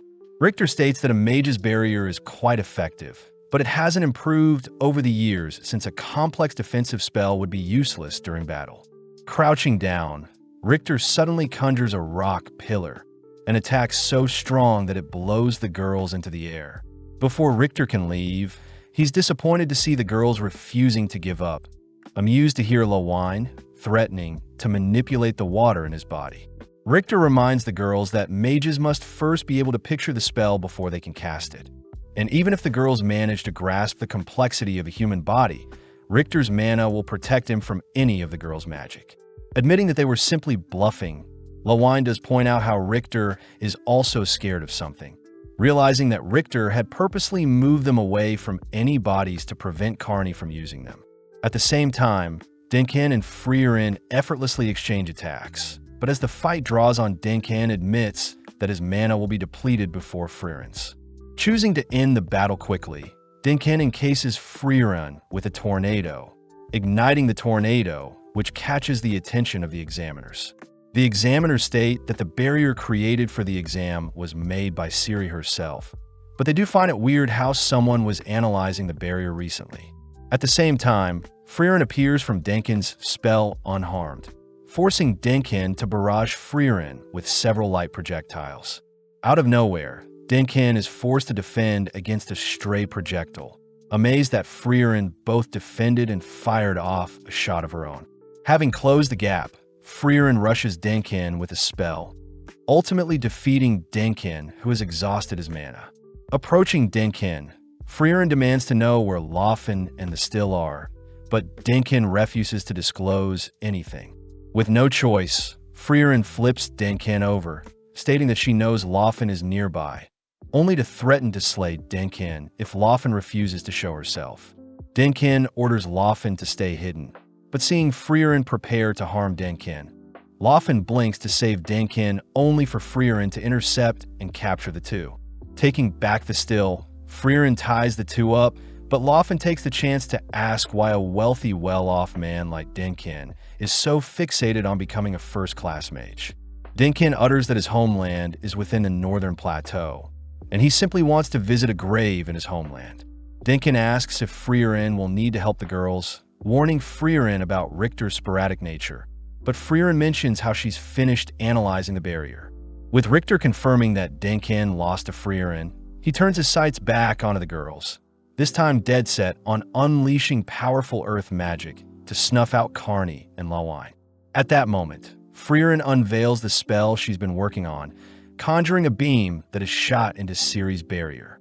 Smirking, Jeannot is confident that Ciri's barrier will hold, but in mere seconds the barrier shatters before the examiner's eyes. Asking for intel on Freeren, Jeannot confirms that Freeren is one of the last great mages, something Ciri herself agrees with as she senses Freeren's presence. Denkin asks why Freeren would destroy the barrier, but Freeren simply states that fighting a water mage in the rain would be quite tough. Cutting over to Richter, he begins to hesitate, rushing to finish off the girls, but this leaves him open to be trapped by Lawine's ice magic.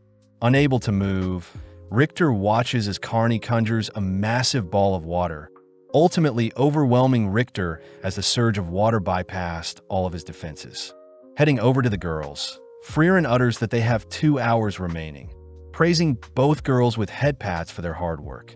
Having washed up beside Denkin and Laufen, Richter admits that his mana is depleted as well, but with no other choice, Denkin's party continues on, refusing to give up.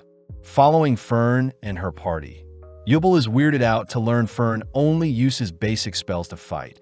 Plus, Yubel is intrigued to see who Fern's master is, as they were able to destroy the barrier. When Fern begins telling her party about the spell she can use, Land reminds Fern that there'll be possible enemies in the future, advising Fern to hold onto her secrets. Back with Denkin's party, they run into another party that has managed to capture a still, but are clearly exhausted, having lost one of their teammates during the process. Choosing to fight with honor, Denkin and Richter confront the party with bare fist, cutting to the end of the exam, where 6 parties remain with 18 mages passing the first round. The examiners announce that the next exam will be held in 3 days, all while Stark enjoys his peaceful time alone.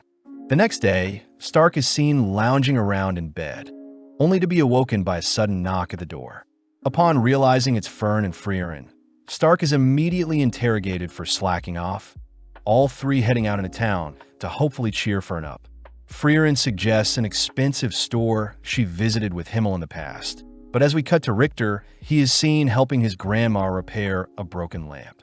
As a reward, his grandma gives Richter a light snack, but as his grandma heads off, Richter runs into Denkin and Laufen.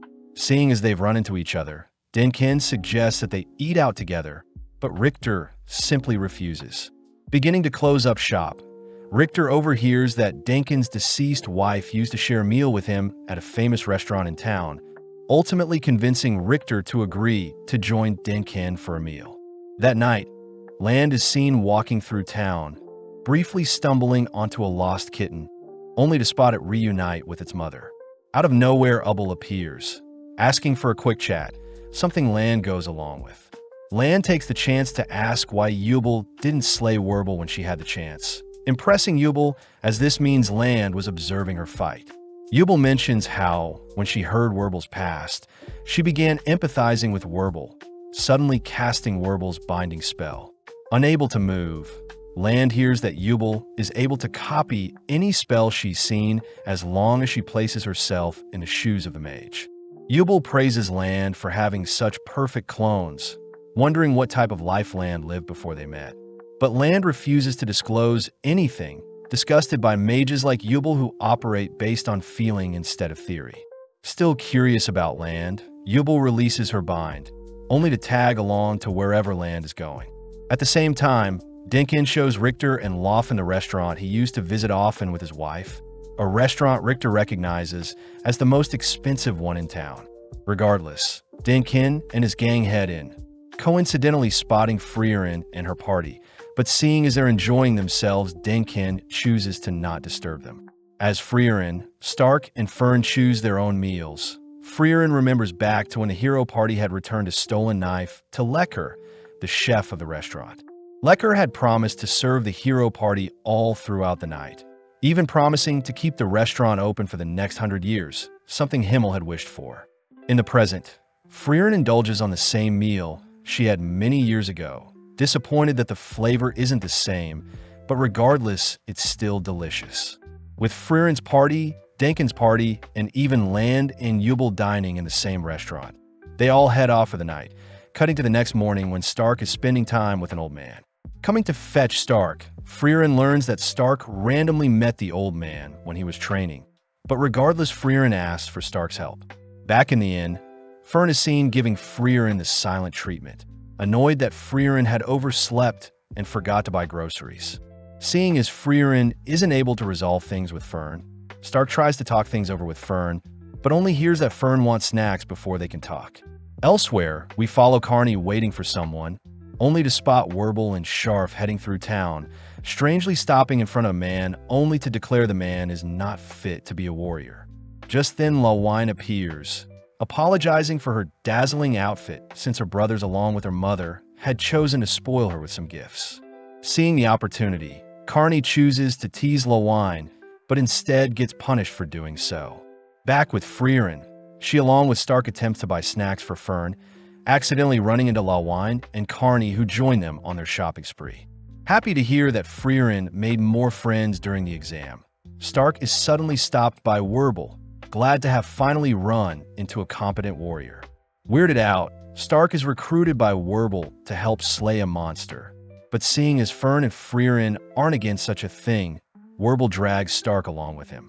Back at the inn, Carney and Lawine give Freeren something, thanking Freeren for helping them pass the first exam. But this makes Freeren remember a chat she had with Himmel. Having saved a little girl from a monster, Freeren wondered why Himmel continues to help people, surprised to hear that Himmel wants to be remembered even if it means risking his life to save others. Having heeded Himmel's advice, Freeren chooses to spend time with the girls, sharing stories together, but before they can wrap up, a message is delivered to them. Reading over the examiner's name, Lawine recognizes Sense as the examiner who failed everyone in the past, all whilst all the other examinees are also notified of the upcoming exam. Meeting at the ruins of the King Tomb, Sense takes the stage, reassuring everyone that her exam is quite simple. Sense states that in order to pass, examinees must raid the dungeon and pass all the floors, and Sense is willing to pass everyone that reaches the bottom floor. Speaking up, Blay points out how the ruins have never been conquered before, but Sense reminds everyone that mages should be able to do the impossible.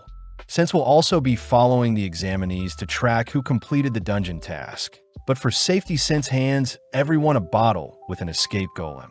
The golem is meant to help rescue anyone who shatters the bottle, but the golems will also shatter at dawn the next day, setting an official time. Just like that, Sense begins the exam, prompting everyone to split into groups, all discussing ways to tackle the dungeon. Recognizing the general structure of the dungeon, Dinkin points out that there are multiple entrances, but they all should lead to the deepest floor. Out of nowhere, Tun wonders why everyone is working together, reminding everyone that there may be betrayal at any point. As Tun heads in first, the other parties begin funneling into the dungeon as well. But as Freeren and Fern choose an entrance, Sense chooses to accompany Freeren's group, believing they'll clear the dungeon the fastest.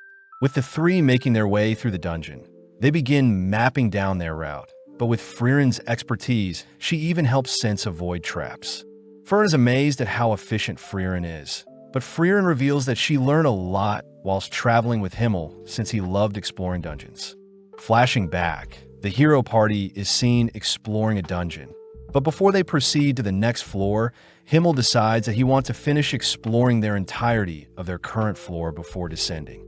Annoyed, the hero party wonders what Himmel is thinking, but Himmel points out that exploring is part of the adventure, and if they don't make the most of it, their adventures will feel incomplete and meaningless. Back outside, we see Carney and Lawine finally heading into the dungeon, leaving Dinkin, Richter, Laufen, Method, and Lang. Annoyed, Dinkin states that they could have easily cleared the dungeon if everyone worked together. But Richter reminds Dinkin that not all mages are as logical as Dinkin. With no other choice, Dinkin and his new party finally head in, but switching back to Freeren, she seems to be fixated on a mysterious chest. Even after confirming that the chest may be a mimic, Freeren still hedges her bets, ultimately caught by the mimic chest.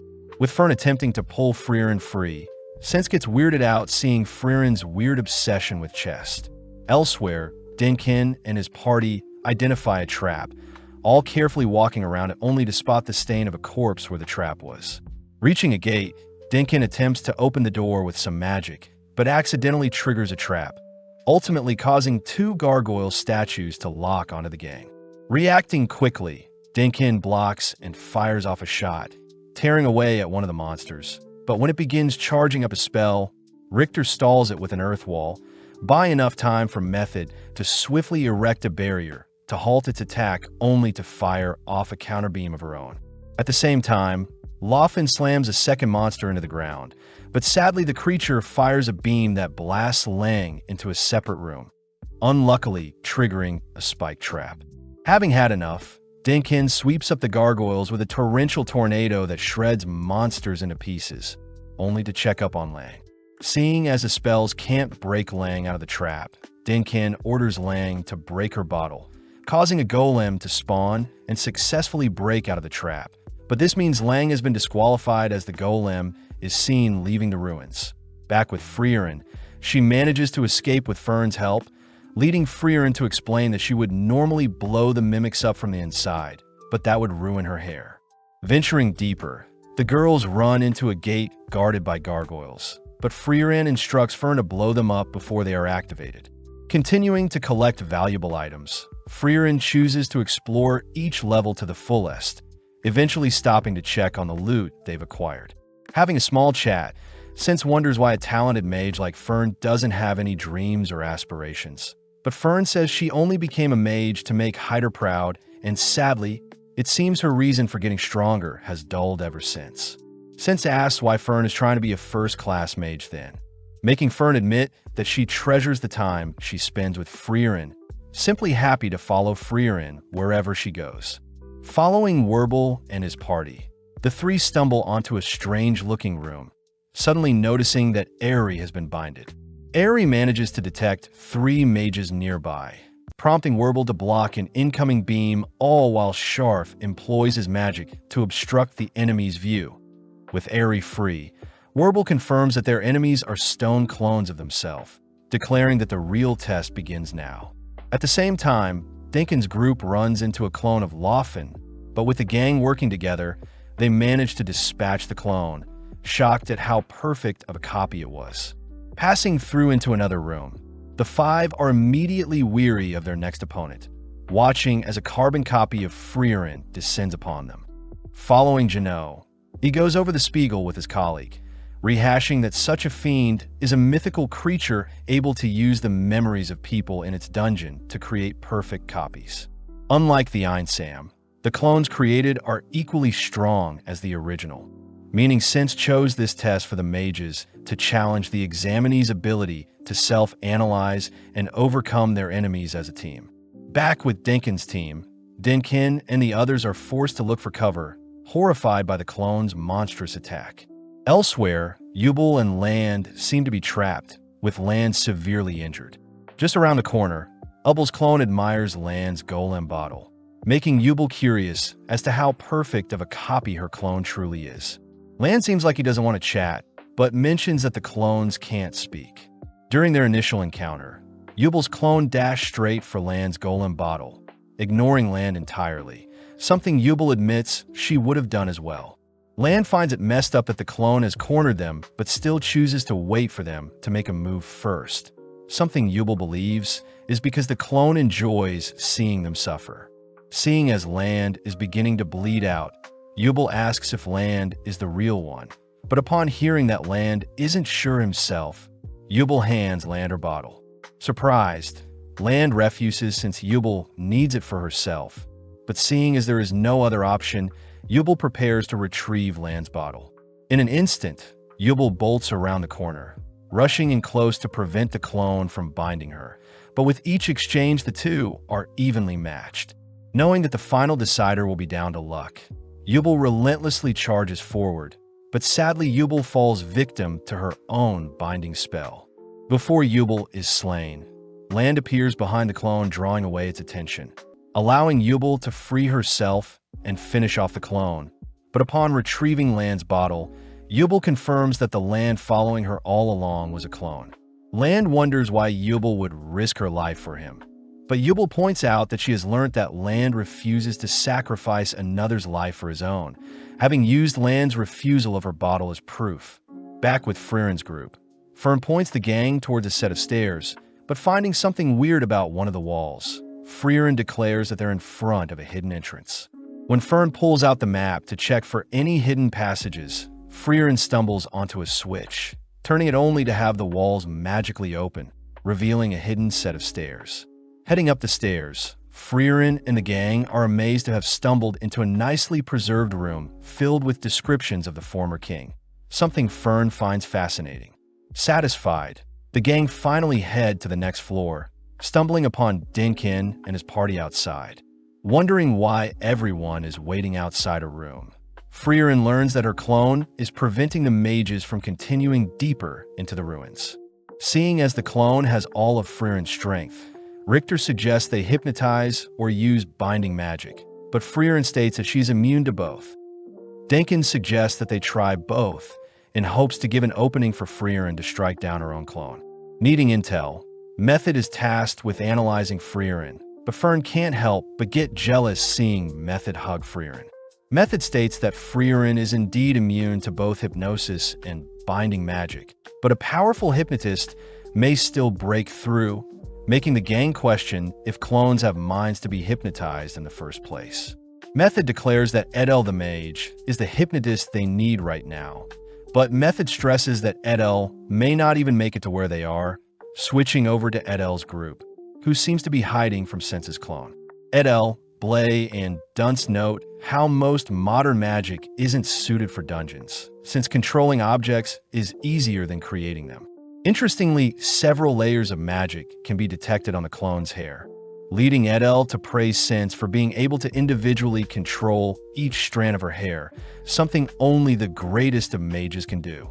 With the party already despairing, Edel is asked if she could hypnotize the clone with her voice, but Edel fears that the most she can do is make it kneel, especially since she needs to have line of sight of it. Seeing as the clone has detected them, the three are forced to engage the clone, swiftly erecting barriers to prevent the clone from bursting their defenses, but Sense's hairs easily drill through the team's barrier. Barely able to buy Edel some time, Edel manages to lock eyes with the clone, ordering it to kneel, but sadly the clone has managed to puncture Edel's heart. Edel declares that the clones indeed have no minds, instructing the others to flee as she chooses to smash her own bottle to exit the exam. With the golem spawning, Sense temporarily locks onto the golem, buying enough time for Blay and Dunce to flee. Following Werble and his party, they both seem to be evenly matched with their clone counterparts, but Werble knows how they can win. As Airy bombards Werble and Sharf's clones, Werble collapses the roof on the Airy clone lingering above. At the same time, Fern says she knows how they can defeat Freeren's clone, exciting Freeren as she wants Fern to be the one to take down her clone. Confirming their plan, the gang agree to have Edel hypnotize Freeren, but before they can continue, they spot an injured Dunce stumbling onto their meeting. Dunce reports that Edel had to drop out. As for Blay, he had purposely stayed back to halt Sense's clone, allowing Dunce to make it here. As Method patches up Dunce's wounds, Dunce reveals that the clones indeed don't have minds, meaning the gang will have to tackle Freeren's clone head-on.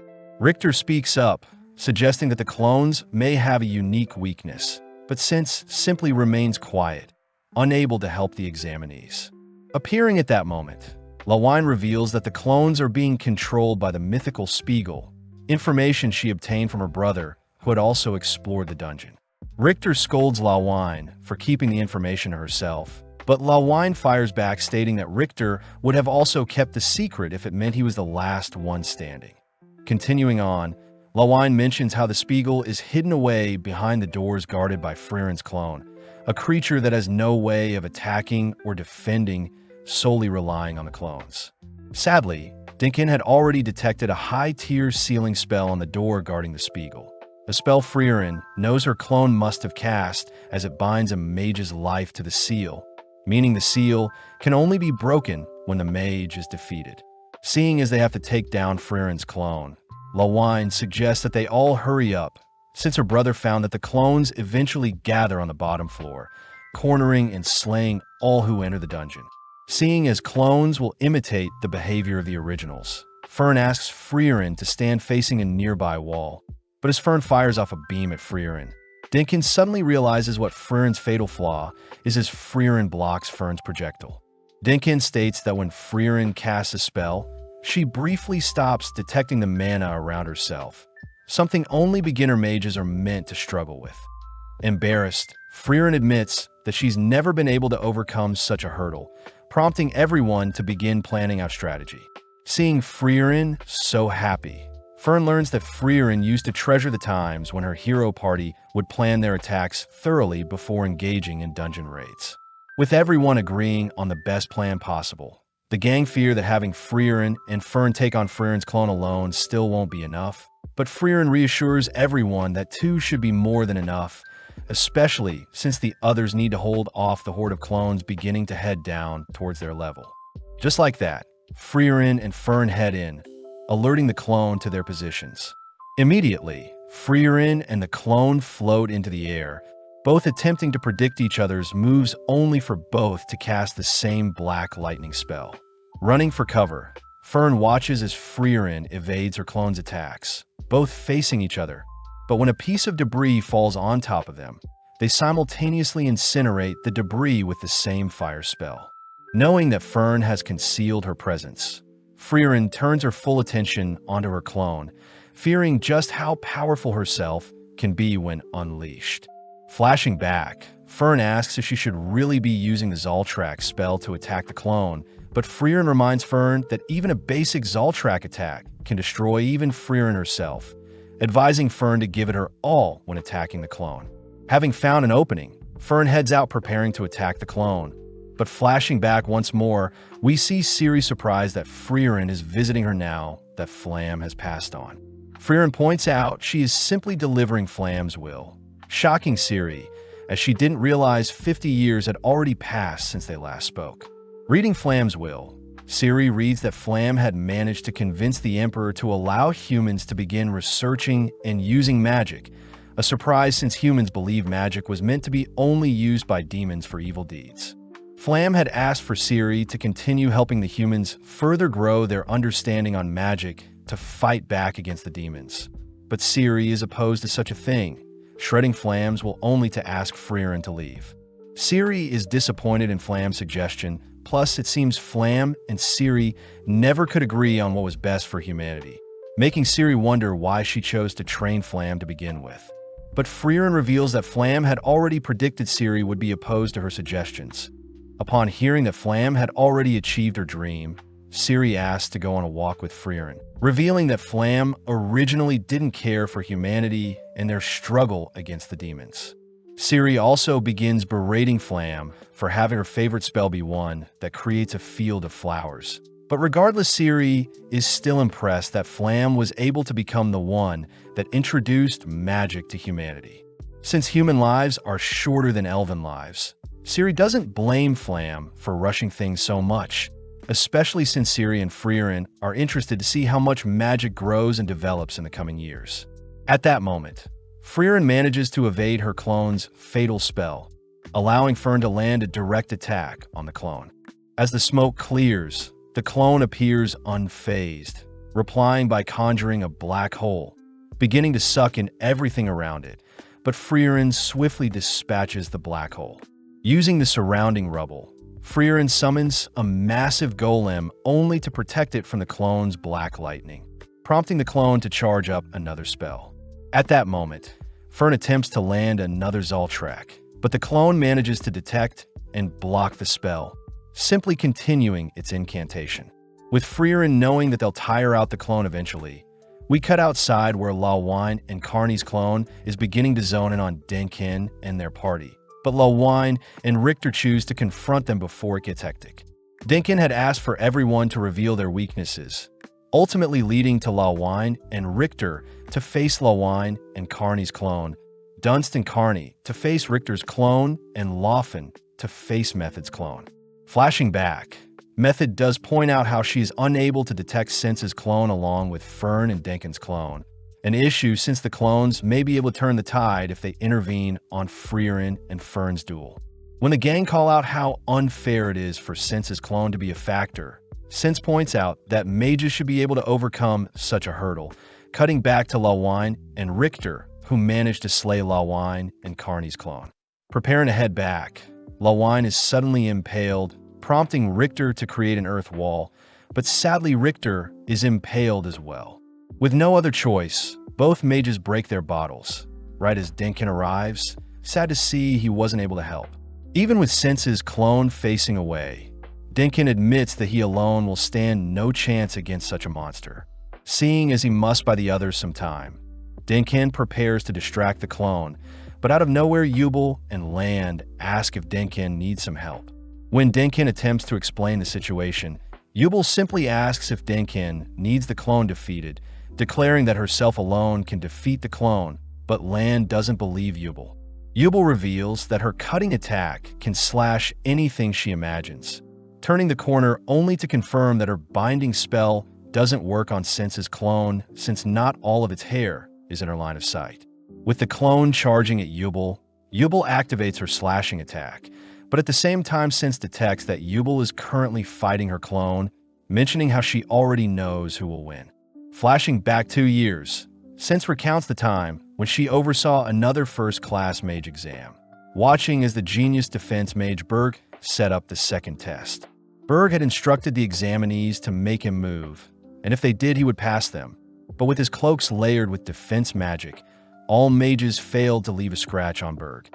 That was until Yubel stepped up, instantly splitting Berg in half, but since taking another's life was prohibited, Yubel was ultimately disqualified. Sense eventually asked how Yubel was able to penetrate Berg's brilliant defense, but Yubel uses the analogy of cutting cloth like how her older sister did. Yubel mentions how she loved the sound scissors made as it tore apart clothing, and it was that imagination that ultimately allowed Yubel to cut through Berg's impenetrable defense. Sense admits that Yubel's twisted mind is what ultimately places Yubel above Sense herself, cutting back to the present where Yubel has finished up shredding the clone's hair, ultimately winning the duel.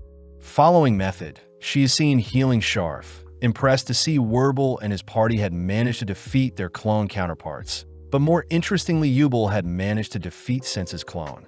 Werbel agrees to help dispatch the remaining clones, ultimately assigned to hunt down Denkin's clone, whilst Method handles Fern's clone alone. Aerie wonders if Method will be okay, but Method reassures everyone that she's already tested out her binding magic on the real Fern. With Denkin, Yubel, and Land heading elsewhere, Land is suddenly binded, horrified to see that Yubel's clone has been reconstructed, cutting across the dungeon as all the clones seem to be respawning, forcing everyone to hold on until Freeren could dispatch her own clone. Back with Freeren, she flies to evade a molten burst of flame, but seeing as Fern is unable to find any openings, Freeren states that she must risk it all to win. Freeren had mentioned how her weakness alone won't be enough to take down the clone. Therefore, Freeren had instructed Fern to watch closely as Freeren will force the clone to leave themselves wide open. Unleashing nuclear spells, both Freeren and her clone begin conjuring celestial orbs that spin and crescendo across the battlefield, but eventually they erupt as both spells cancel each other out. Annoyed, the clone pulls together more mana to unleash another quick cast, leading Freeren to erect a barrier to defend against such a devastating spell. But the clone manages to shatter the barrier only to dash in close for the finishing blow. Right then, Fern incinerates one of the clone's arms, following up with another rally of attacks, disarming the clone entirely. Seeing as the clone no longer can wield a wand, Fern prepares to end the clone's life, but is suddenly blasted back, frightened as she wasn't able to detect the spell. Luckily, Freeren uses this opening to completely obliterate the clone, praising Fern as she managed to force her clone to use a wandless spell. Finally entering the Spiegel's room, Freeren dispatches its core, destroying all of the clones in the process. Having entered the treasure room of the dungeon, Sense congratulates everyone for completing the second test, but when the gang wonder where Freeren and Fern are, comically Freeren is seen head deep in the jaws of a mimic.